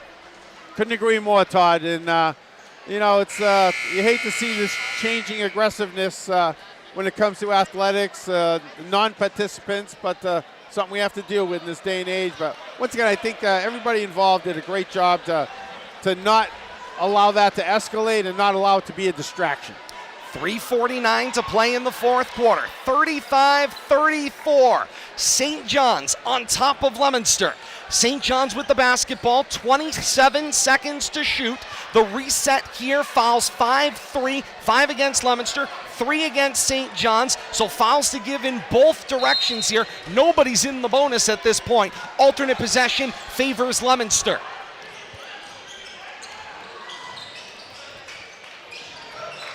It's Jiroge. Hands it off for Ironman. Ironman now for Barnes. Barnes back, surveys the court. Drives left wing, left baseline. Shot up, back rim, no. Dylan Carr the rebound. Carr will outlet for Dada. Dada takes it right to left over the timeline. He's got space. 3 away. He buries it. 3:17 to play in the fourth quarter. It's Leominster 37 and St. John's 35. Time out. Leominster. 8 fourth quarter points for Justin Dada. 8.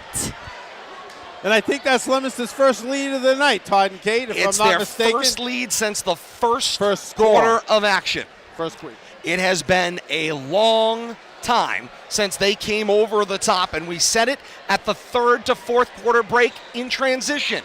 That has been the thing that Leominster has failed to do in the second half, and they've done it now here in the latter stages of the fourth. And they've done it on the back defensively of Carr and offensively of Dada. And, we expect Justin to step up. What Carr has done off the bench tonight has been spectacular.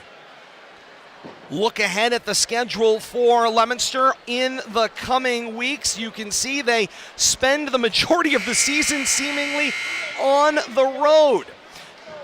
At Algonquin and at Burlington. We'll have that game at Burlington for you here on RFM. You can join us as well. And then Leominster goes to the Framingham tournament. They'll play King Philip, and either Shrewsbury or Framingham, I believe, is the other opposition. Then they're at Shepherd Hill, at Neshoba, at Wachusett. Leominster not back inside this gym until they play Coach James McCall's Fitchburg Red Raiders on January 13th. That's 2023 for those scoring along. 3:08 to play in the fourth quarter. We're back to basketball. 22 to shoot. Barnes behind the back. Foul line jumper. It goes. We're tied at 37. Barnes having himself a great game in his own right tonight. Dada. 6 points for Barnes on the night. Off a screen for Hawes. Dada now reverses for McCormick. McCormick straight down the lane. The runner. It goes. 39-37, Leominster plus 2. 2.5 to play in the fourth. Vasilikaris tries to hand off, and Carnacion the pick. Dada open to the rim, lay-in good. Mr. Excitement making it happen. Timeout Pioneers. 2:24 to play in the fourth quarter. It's Leominster 41 and St. John's 37. Quick 6 points there by Leominster, coming from 37-35, stretching that out now to a 4-point lead at 41-37. Where did that energy come from, Todd and Kate? Opportunity to relive this one. It will be available immediately on demand on these same social media platforms. If you are out there and you've got a friend who loves basketball, guess what? We're not done yet. If they're not here already in the gym, or they're not here with us on the broadcast, there's still time to call and get them on YouTube, Facebook Live, or Twitch to see the conclusion of this one, because we're far from home. 41-37, Leominster 2:24 to play here in the fourth. Whale of a ball game we're being treated here tonight, and it's far from over, and we might even be staring at overtime the way these two teams have been battling.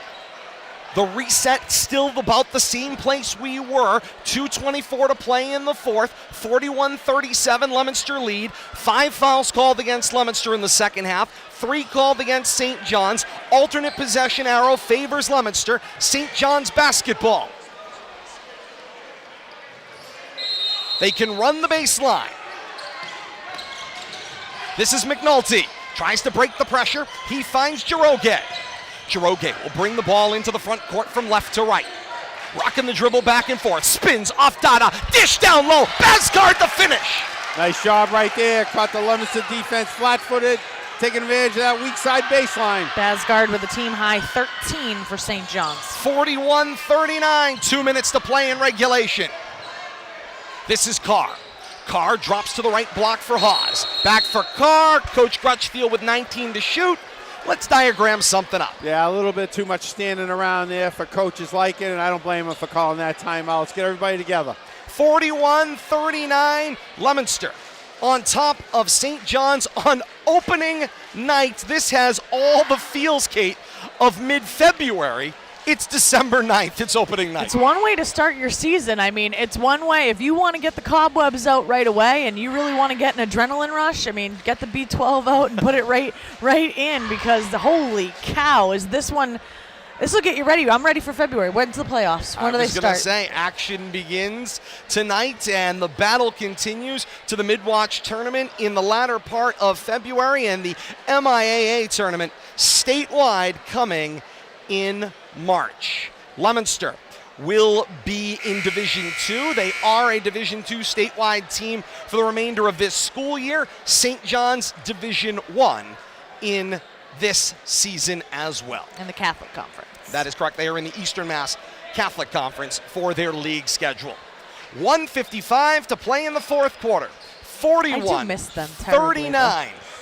I love these matchups.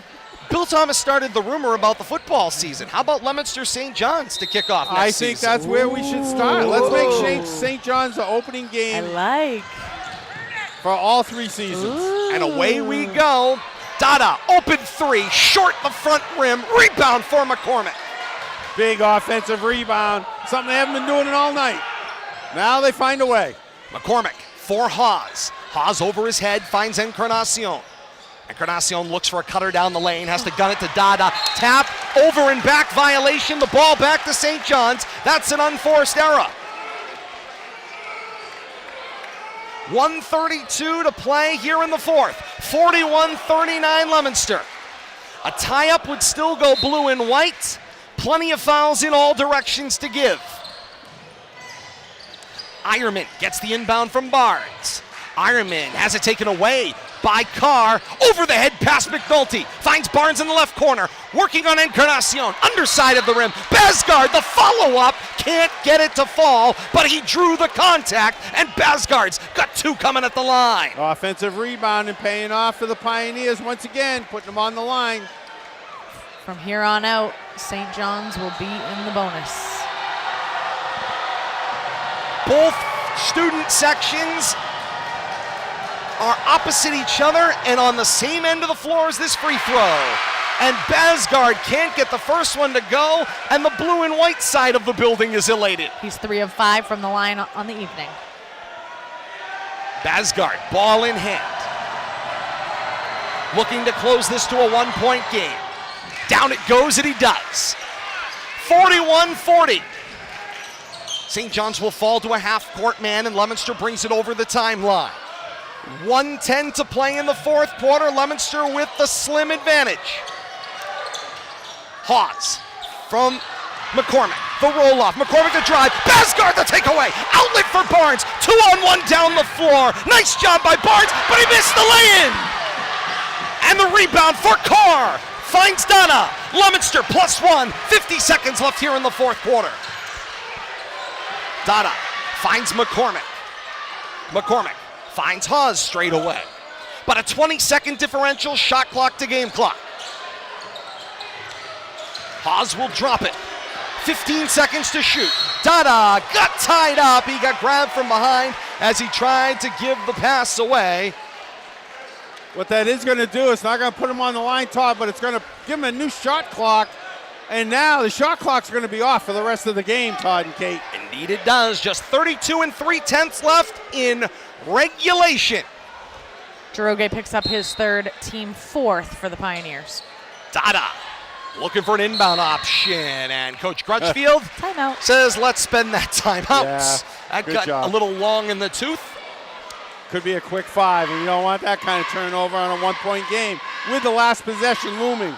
Stay with us at the conclusion of this one. Kate's got your full stat recap of opening night, and Coach Kevin Crutchfield joins us courtside following his team meeting in the locker room. So stick and stay with us at the conclusion of this one. Great to have you with us tonight, whether you're joining us on YouTube, Facebook Live, or Twitch via RFM Live tonight, or with our partners in delay on Leominster TV on the channels of Comcast, Verizon, and Leominster.TV. Thank you all so much for being a part of our family tonight on this Friday night, December the 9th, 2022. Both teams in their huddles, both coaches here, experienced in these moments. This is a playoff atmosphere. And you can't ask for anything more, Todd. You're right. And it's pre-holiday break, friends.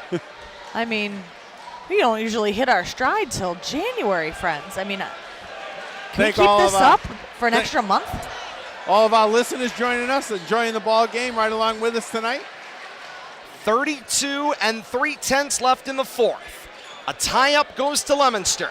6-4 the fouls. Leominster has had 6 whistled against them. If they go to 7, it's a 1-and-1 opportunity for St. John's. Plenty of fouls to give for the Pioneers. Pause the inbound. Finds Dada. They're trying to give the foul, and now they do. Clock ran a couple of extra seconds off there. 28 8/10 left here in the fourth quarter. It's a home clock. Indeed. Fourth foul there called against Giroge, who had to give the foul. And now Giroge gives the foul before the inbound, holds the clock, but that's the night for Jason Giroge. That's his 5th. And he's going to be sorely missed. A lot of energy out there. The information has not made it to him, but Not Jason yet. Giroge, the senior, will not be seeing the end of this game. Is I don't that think he 5? realizes That's the horn. He's got 5. Officials talking And now the to him right officials now. have let Jason Giroge know. And hey, a nice kind Hey, round great of game. applause from Leominster, as Giroge will not see the end of this basketball game on the floor, but he had a great night for the Pioneers. So Ryan Miller, the senior, will replace him at the forward position on the floor. 28 seconds to go. She's Inbound. I mean, Right away St. the John's, foul. yeah. But they got what they want now. They're putting the Blue Devils at the line. It's the only way they're going to get the ball back. They'll shoot 1-and-1, and Dylan Carr goes to the line. And they did it efficiently. Only 1 second came off the clock Yeah, the they whole time. had 32, I think, when they started. So 5 seconds, 3 fouls. Carr's first. Does not go. Clock begins. Basgard with Barnes. 23 seconds left here in the fourth quarter. Leominster with the 1-point lead. Coach Foley says timeout at 20 and 1/2 seconds left here in the fourth. And Bonds was being lazy coming up to midcourt right there. I think coach is worried about a timeline violation. But I tell you, coming down to the last possession, did we expect anything less, Todd and Kate? I don't think so. Has the longer shot clock made a difference in I was possessions wondering here? that. I was wondering that as the time was winding down. 5 seconds here, 5 seconds there. A possession or two doesn't sound like a lot over the course of 30, 40, 50 possessions a game, but when it comes down to a one-possession game, absolutely. It's a rule change this season in Massachusetts. Believe it or not, Bill Thomas, most states in the nation still don't have a shot clock in the game of basketball in the year 2022. Massachusetts is around the 30th, 34th school or so to adopt the Federation's rule. Massachusetts has always had a shot clock, but it was 30 seconds. They now adopt the Federation rule of 35 seconds. So where did more in 35 line. come from, the odd number? There's got to be a mathematical game 24, of course, was equations. when the shot clock Yeah. got invented. Syracuse Nats coming up with that one back in 1952. But now here we are all these years later in the NBA. College had 45 seconds, then they went to 35, and that's where they have been, at least on the men's side of things. I was just trying to determine how many timeouts people actually have left. I think both have 1 each. I'm not sure, though. I have right now St. John's with none and Leominster with 2, but they may have 1 apiece. Not sure. Leominster is in the bonus, and they control the arrow, but the basketball belongs to St. John's, and they can win on this possession. Shot clock off. 14 seconds left in regulation. Barnes with the basketball. Barnes drives into a double team. He walked with it. No whistle. Now the whistle goes off. It is a foul call. Isn't in the act of shooting. A lot of steps there on that move, and I'm not sure where that foul came from. It's a block and displace in the act of shooting. Barnes has 2 shots at the line. Got bailed out on that because there was 3 Blue Devil defenders right there. The Leominster fans on their feet, rattling the bleachers here inside the gym tonight. And Barnes can't tie the game, has the rebound. The whistles, the clock never shots. started. It was a 2-shot foul. Yeah, 2 shots. Hi, the kids were on that. Wow. Lots of excitement there, and the players knew what was going on, as did the officials. Great command of the game. 7 and 9/10 left in the fourth. Haas thought he had that off defensive rebound. And he's talking, he's like, really? It was 2? Barnes can tie the game on the free throw. A follow-up on a miss and lay-in can win. Shot up, doesn't go. Haws the rebound, finds Donna, and then a foul on the subsequent action. It's Leominster basketball with 5 seconds flat in the fourth quarter. It's 41-40, Leominster with the ball. 2 seconds came off. We're down to 5 seconds, and this is going to be Basgard's 4th foul for the Pioneers, team 8th. Haas at the line, he got that rebound off that miss. 2 rebounds in a row off of both misses. Only the second one counted, but see if he can cash in on the offensive end here with this 1-and-1. They've put 1 second back on the clock here inside the building. Kate will update our unofficial clock on screen. 6 seconds left in the basketball game. This is a 1-and-1 opportunity for Haas when he gets the ball. Coach Crutchfield has pulled all of Leominster out of the lane. Yes. Haas at the line. Gets the first one to go. That is a massive free throw. Wow. Crowd goes crazy. You talk about massive. Massive with an exclamation point right there. Coach Crutchfield trying to get the attention of his players, leaping out of his shoes. Haas' second. High rebound, and down it falls. Leominster up 3. St. John's with the basketball. They can tie. 3 seconds, now 2, now 1. Barnes at the buzzer, front rim, no, and Leominster wins on opening night, 43-40 in comeback fashion. What a game, nothing less than what we expected.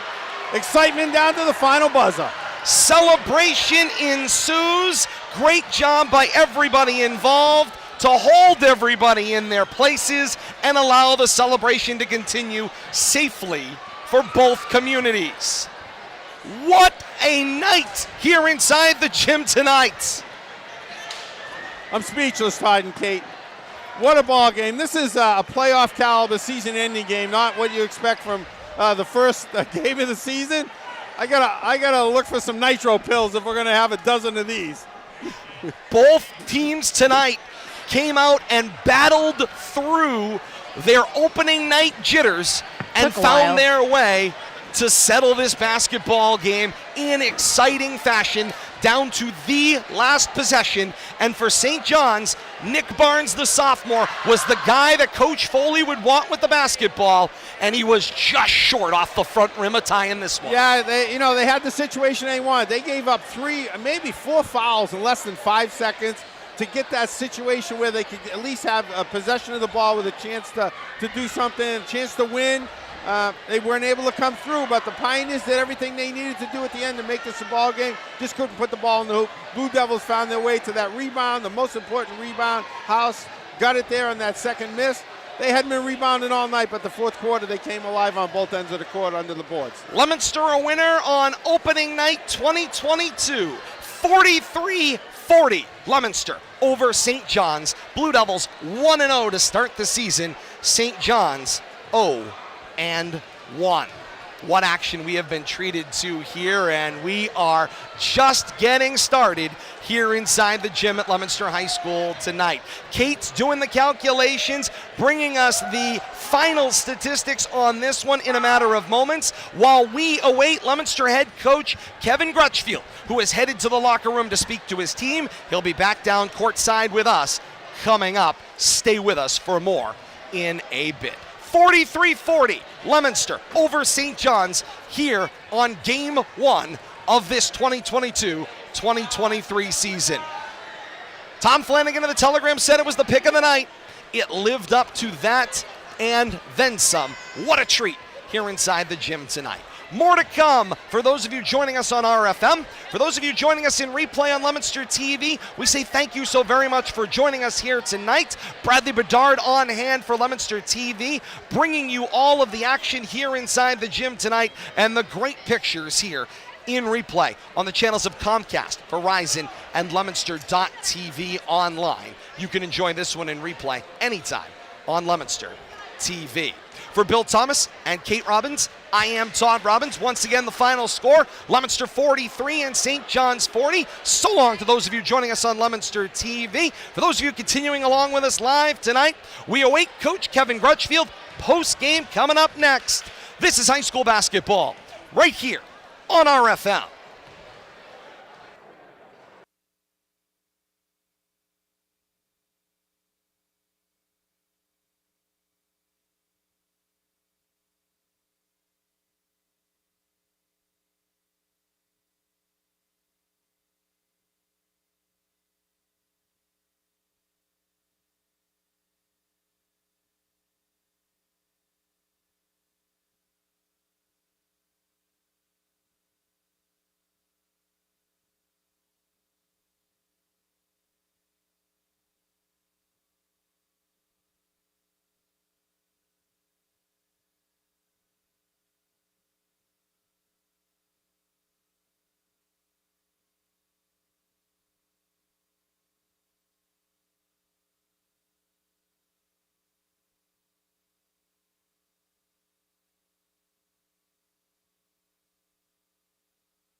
Back courtside here inside the gym at Leominster High School. Leominster a winner tonight, 43-40.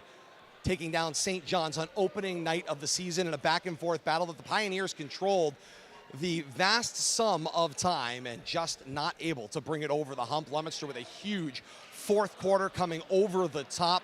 Couple of three-pointers, some good defense. You put all that together, Leominster ends up with themselves a winner. We await here at our courtside broadcast position, Todd Robbins with Bill Thomas and Kate Robbins along with you. We await for Leominster head coach Kevin Grutchfield, who will be down in a matter of moments. But Kate, this is an opportunity for you to get us started. Post-game stats for this one, and I'll tell you, the numbers tell the story. Leominster, although they trailed through most of the game, the fourth quarter numbers are much more blue and white than the first three.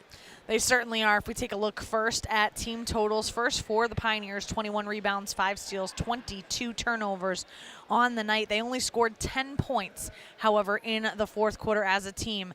8 of 12 from the line were the Pioneers on the evening. Basgard had a team-high 12 points on the night. Other notable statistics, Jurigay had a total of 8 points on the night. Barnes had a total of 6 points on the night. Vasicularis had 10, but he had no points from the field in the second half. Very interesting there as well. As for the Blue Devils, team totals 21 rebounds, 9 steals, 11 turnovers. They were 6 of 13 from the line, so certainly some improvement there. But Leominster came out absolutely guns blazing in the fourth quarter. Justin Dada had 10 fourth quarter points for the Blue Devils. He ends his night with a team high 17 points for Leominster. McCormick had 7 points on the night. You had Encarnacion with 6 points on the night, and then you had contributions on the offensive stat sheet from the freshman Osiris Lopez, from Halstead, Carr, and House on the evening as well. So Leominster ends up being a 3-point victor. 43-40 is the total, but you had that 6-point swing going from the third quarter to the fourth quarter. And I think the two talking points, number one, you get Justin Dada hot with that double-digit point margin in the fourth quarter, and then even more importantly on the defensive end for Leominster, they were able to shut Vassilikaris out of the conversation completely. No points for the from the field for Vassilikaris in the second half. So even though, as you were talking, if you're doing those nitpicky statistics, Leominster doesn't come out on top in a lot of those, and in earnest, St. John's seemed to be in the driver's seat for the majority of the first half, but some key things changed so that halftime adjustments were absolutely instrumental for the Blue Devils, and they were able to get Justin Dada going. Well, the number that won't stand out on the stat sheet, Kate, and that's going to clearly be the play of Dylan Carr. You know, the offensive numbers are not towering. Defensively, it's hard to tally to any specific player with the technology we have available to us. But at the end of the night, he was where he needed to be every time Leominster needed him to be there. He certainly was, and you can say that about a lot of the Leominster players. I mean, you had situations all night long. I mean, Ricky Encarnacion on defense was tremendous. McCormick tonight was tremendous as well. We had just standout performances across the board, and like you said, it's not necessarily something that's coming out on the offensive stat sheet, but it's about hustle. It was about hustle and grit, because this was not the type of game that was clean by any stretch of the imagination. This truly was like being in a mud puddle for the entire game, and it was about who was going to come out cleanest when everybody's covered in mud. Caught in the quagmire on opening night. Third right. member of the broadcast team, Bill Thomas. And Billy, let's bring you into the conversation here while we wait courtside for Coach Kevin Grutchfield. And Billy, Kate's got it right. I mean, a lot of this game was played sort of caught in that mud puddle, caught in the quagmire. Teams trying to dig their way out of it. But I got to say, for a night that, we saw that, it was a clean, exciting basketball game. It wasn't foul heavy. It wasn't completely out of control. I thought both teams played well within themselves tonight, and it came down to the last couple of possessions, and Leominster was on the right end of them, and St. John's on the wrong end. Well, I got to say, Todd, that I expected the scores to be 70-something to 80-something, but I think these two teams proved that you do not have to score points to have an exciting ball game. And we saw that tonight. They scored half of what I predicted, and I think the excitement level was probably double over what, even though we expected a tremendous ball game. to have it play out the way it did. Low scoring, but every possession becoming so important. And down the end, Leominster kids, especially Justin, stepped up. What Mr. E, I got another name for him, Ricky Energy, because his energy was all over the court tonight. And, I think it showed in the fourth quarter, and Leominster found a way to hang tough, played from behind up until that point, and then found a way to get over the top and came out on top when the buzzer rang. Leominster a 43-41 winner here tonight, and we're joined courtside by Leominster High School head coach Kevin Crutchfield. And Coach, well, Happy New Year. Welcome back to the season. And we were joking on the broadcast. Is it February already? I mean, my God. Feels like it, doesn't it? Out of the frying pan and straight into the fire. Yeah, I mean, unbelievable battle. We didn't play particularly well. We couldn't make a free throw. Our offense was a little bit clogged up all night, but I'll take it. Good win at home. Good start to the season. Got to talk about the play of Dylan Carr. We've been talking about it all night long. It's one of those ones that on the stat sheet doesn't look sexy, but seemingly wherever you needed him, he was. Yep. He was where the basketball was. He was breaking up a play. He was clogging up the lanes when St. John's was trying to bring the ball up the floor. That was a great play coming in off the bench. Value added tonight. He gave us a tremendous lift with his energy. His length was critical against this team. He got a ton of deflections. He got some big steals. He had a big shot when we needed it. He's a senior, and he knows this is it. And at halftime, I put him on 35 of the other team, the kid that was getting all the rebounds, and I said, "This is up to you now. You got to keep him off the glass. You got to step up. We need you to win this game," and he did step up. And there was a lot of times tonight where he was overmatched, maybe physically. He had the height, but maybe overmatched in physical girth, and he did not allow himself to be displaced on the floor. Yeah, he's used to that. In the fall and the summer in our leagues and stuff, we put him on some big kids, and so he's used to being outmatched. But his length can affect the ball, and he blocks shots doing that. So yeah, great effort by him. Justin Dada struggled a little bit. But he hit some big shots down the stretch when we needed him to, and we're getting minutes from these two freshmen who are just super athletes, and Michael Halstead diving all over the court, and just a great team effort all around. There was a point you made to me in our email when we were talking prior to this week, and that was, of course, you were looking to improve on speed and strength. And I talked about it through the broadcast. The first thing that stood out when I saw some of these players who maybe I haven't seen during the football season was just how much more athletic they looked. There were players on the floor, whether it's Terrence McCormick, who you could see just features-wise has matured as an athlete, and some of the other players around him as well. Yeah, I mean, that's going to be our strength. Our full court man-to-man defense, running our fast break. We can't, and this is what I was saying in the timeouts in the last quarter. We can't get into a half-court game with this team. They're too big. They're too skilled. They're doing the 3 yards in a cloud of dust, and they're just killing the clock. And I said, we can't do that. We got to run. We got to get steals. We got to get turnovers. And we did it in some big spots. And then Chase hit those free throws to seal the deal. So great win. There's lots of things about your team, either through the off season or coming into the early part of practices and tryouts. What do you know now about your team after one night that you didn't know coming into tonight? They got the heart of a warrior. They really do, and it sounds cliche, but our practices are very intense, and that's not me. That's the kids. They bought in. They know what it takes. I said nobody's working as hard as we are, and they made a statement tonight. Now we got to go down to Algonquin next week. It's going to be a bloodbath. But I like where we are. We have a lot of work to do. You're in a situation this year with the way the schedule kind of stacks up. Yep. You're going to be spending a lot of time getting to know one another on bus rides here and there, perhaps some frequent flyer miles in on their travel throughout Massachusetts this year. But you've got a back end of your schedule. You'll spend some time here. As you look at your schedule, top to bottom, what are the things that stand out for you, kind of the mile markers you're going to be looking at, so to speak, throughout the year? Well, as you guys know, the landscape of the MIA has changed now, and so now we're going to play at Burlington, and we're playing in a Christmas tournament in Framingham, and we're playing teams that we wouldn't ordinarily play because of how the state tournament is run now. I love the fact that we have 6 on the road, so this is going to tell us a lot. It's going to be hostile environments, and we got to execute, and the chemistry on this team is really good. It may be as good as I've ever had. They like each other. I have to tell them to shut up half the time because all they do is talk. Before we can't even get practice started because they want to socialize. But that's a good thing. It's good that they like each other, and it's fun to coach a team like that. Team chemistry certainly is not a problem with this group, to say the least.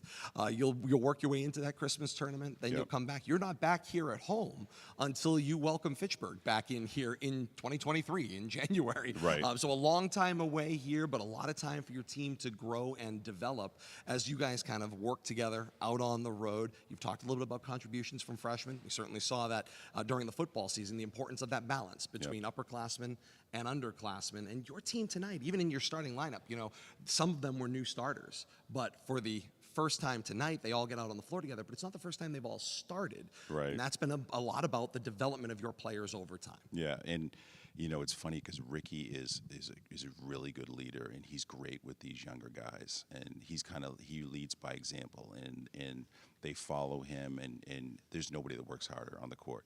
I was laughing with my assistants because I was saying that Ricky keeps coming over to me during the game because he thinks I'm going to take him out because he's gassed, and I said, don't even look at me. You're not coming out of the game. You're staying in there. And then he turned his ankle at the end, and he's limping. I said, don't start with the ankle. You're going to stay in there. He's unbelievable. He's a great kid. 3 freshmen and 2 seniors on the floor at one point tonight. Says something about contributions underclassmen can make.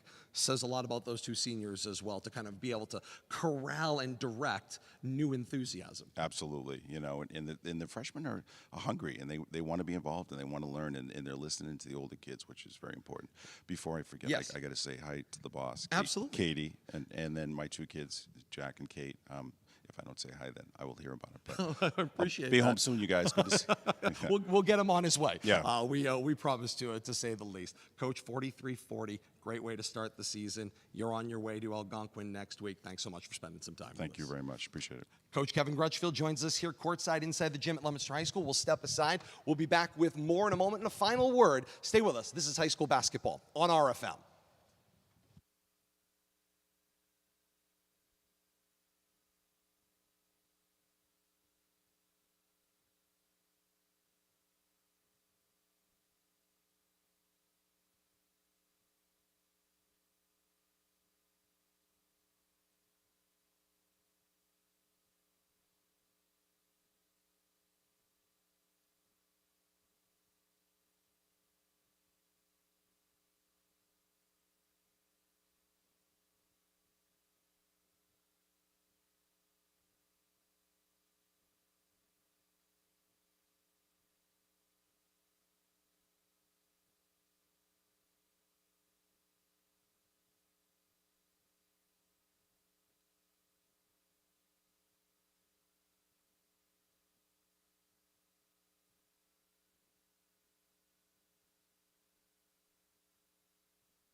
Back inside the gym at Leominster High School. Leominster a winner tonight.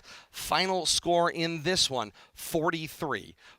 Todd Robbins, Kate Robbins, Bill Thomas with you. Final opportunity to wrap this one up here. And we talked a little bit about it with Coach. There's a lot of road games ahead for this Leominster team. And then it's all about building and all about building. And, of course, because we know how this math and this statewide system works, a win like this tonight on opening night, I won't say it takes a load off, but it certainly makes you feel better about the games ahead. It does give you that feel-good moment tonight, but tomorrow's a new day, and, it's back to the grindstone because, as the coach alluded to, they're going to be on the road for, I think, 6 out of the first 8 games, and it's really going to be a test to their character, going into some strange gyms, playing some tough, unknown competition, and really strengthening yourself for the latter half of the season when the majority of the games are at home and you really set yourself up for that playoff run. But I think he said it. I think I couldn't have said it better than the coach did. He loves the excitement. He loves the chemistry, the mix of the veterans along with some new blood that really want to learn. They're not just sitting on the bench and carrying the water bottles around. You know, they're contributing, and it's just going to make this team get better and better as the season progresses. See the action we have ahead for you here on RFM. Well, at Burlington, coming up on December the 22nd, next time we're with this boys program. Then a couple of back-to-back games in January, the 13th and 17th, as Leominster hosts Fitchburg and Westford here at the gym at Leominster High School. And then a little further on down, a couple of back-to-back nights. First, Leominster hosts Wachusett here at the gym at Leominster High School, and Tucker McDonald enthusiastically announces that he will continue for Wachusett. By the way, best promotional video for a basketball player I have ever seen out there on Twitter. It's because Check him out. Todd features prominently. RFM features prominently in that video as well. And then Leominster on the road. That's right, at Fitchburg to continue the season. Then we'll have the last two here inside the gym at Leominster High School versus Bedford and Haverhill. Some new teams on the schedule. Of course, Burlington was a great battle last year with Leominster, and this will be another great one in a hostile environment in a massive gym down in Burlington. But then you add the newcomers to the schedule: Westford, Bedford, Haverhill. It's not accidental, like Coach said. This is what you got to do in order to make the schedule work. And don't forget that Framingham tournament that he mentioned also. King Philip is the point that they know at that point as well. So, yep, great point. Yeah, a lot of challenging competition, known challenges. You know, it's not the same old schedule that year after year. And I like the way they're bringing in these new teams, bringing in some new challenges to these kids. And it's only going to make them a better team as the season goes on. Indeed they are. And Kate, on the other side of things, we go to the girls' side of action. And Coach Rusty Frederick, of course, has got a great team coming into this season. They are going to be younger and hungrier and looking to grow up here. And they start off with a Quabbin program that, if you remember back during the pod playoffs in the COVID modified year, we had fun with that game. We were working from the living room studio, and it was an exciting basketball game. And that's where they're going to start their season. We'll have to move the playpen if they play again.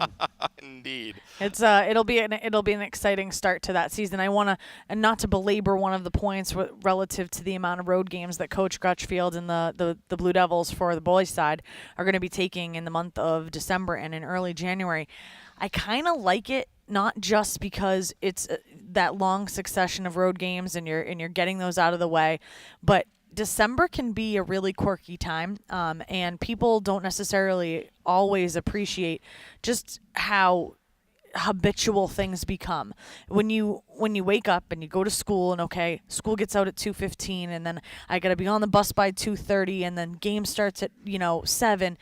You get into this rhythm, and when you get into December, things kind of come to a screeching halt, and all of that rhythm goes away for a little bit, and it can take a chunk of time to get back to it. But if you're going on the road, it kind of alleviates that rhythm anyway.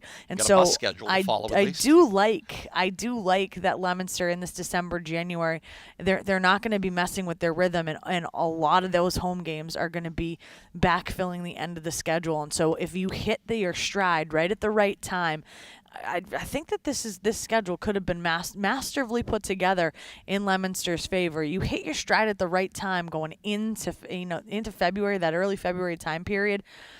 You could be in the catbird seat here for a minute. So I like it. I'm a fan. And with, of course, the great team chemistry he's already recognizing, Coach Grudgefield says that that combined with the road games, they're not going to have any issues going into an environment together. They are already coalesced as a team together. We talked about that girls basketball schedule to come. Let's take a look at what Coach Rusty Frederick's squad has in front of them. And their schedule, by kind of reverse, is a little more front-loaded here inside the gym at Leominster High School. As these games line up, they will be at home for consecutive games from December 13th all the way to January 13th. They will not play a road game until January 19th, when they will go to Sharon High School. That's the first road game that Coach Rusty Frederick's squad will play. But then after a home game with Shrewsbury and one later in the season with Millbury, they'll spend the second half of January and all of February on the road against some hostile environments with Wachusett and Fitchburg and Shrewsbury and Hopedale. So no slouch of a schedule there. We'll see the girls again coming up on opening night against Quabbin. We will have them at home against Neshoba, at home against Wachusett in January, and at home on a trio of games versus Fitchburg in the first game of a doubleheader, and that's an important note as well. The Fitchburg-Leominster doubleheader nights with the varsity games are back. Girls will play at 5 o'clock on both nights. Boys will play at 7 on both nights. We'll have both ends of the doubleheader here on RFM, both here at the gym at Leominster High School and out in Fitchburg as well, so we're looking forward to that one.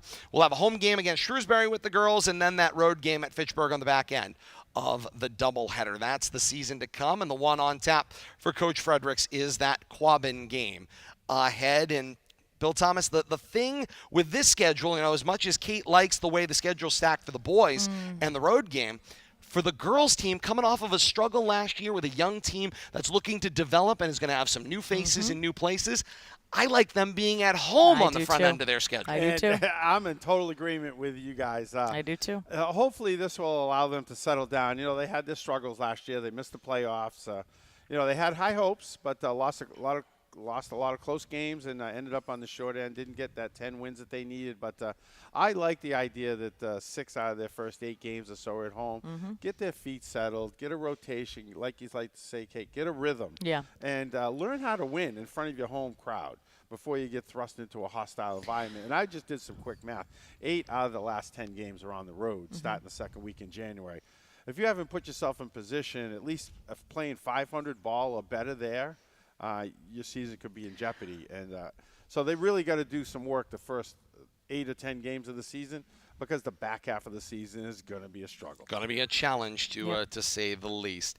Tuesday night, Kate, it's Leominster and Quabbin. It will be an exciting battle. We'll have it here for you on RFM, on the air, 6:45 for that one, 7 o'clock tip-off. These same RFM platforms, YouTube, Facebook Live, and Twitch. And Kate, before we go, say it's great to have you back courtside with us as well. You'll be spending most of the nights here with us courtside, and then others you'll be working from Studio P back at HQ as well. So all of that to come. But I know Billy and I are happy to have you. That's very kind of you both. Back out You're here courtside sorely as well. missed when you're not here, Kate. Trust me. It is good for the team to all be together. I gotta say go. The least.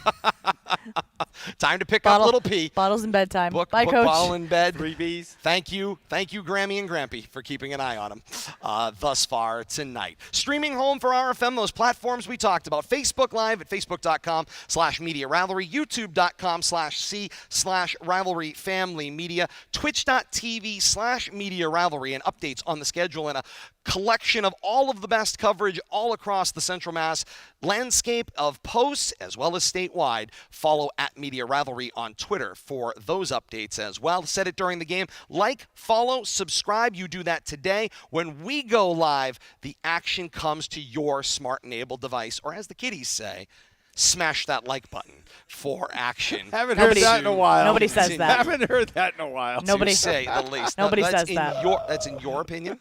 Nobody. In your opinion. Nobody says that. We said that. How about you smash that subscribe button? That's what we want that's to it. see. Hit the when subscribe you're on our button. YouTube channel, smash You're that both subscribe making button. things up. Now I'm going to turn off microphones. Tuesday night, girls basketball here on December the 13th. 6:45, we're on the air. Set the scene for you here inside the gym. 7 o'clock's the tip-off. YouTube, Facebook Live, and Twitch. Thank you all so very much for being a part of our family over the last couple of hours for an exciting one here inside the gym at Leominster High School. Once again, the final score, Leominster a winner tonight, 43-40. Leominster tops St. John's on opening night of the season. Blue Devils are 1-0, Pioneers 0-1, and that doesn't make them near any less dangerous going into the rest of their Central Mass schedule and into the rest of their Eastern Mass schedule as well. For Bradley Bedard at Leominster TV, bringing you the action in delay. And those of you joining us here live at the gym at Leominster High School. For Kate Robbins and Bill Thomas, I am Todd Robbins. Thanking you so very much for joining us. And until Tuesday night, we say, so long, everybody.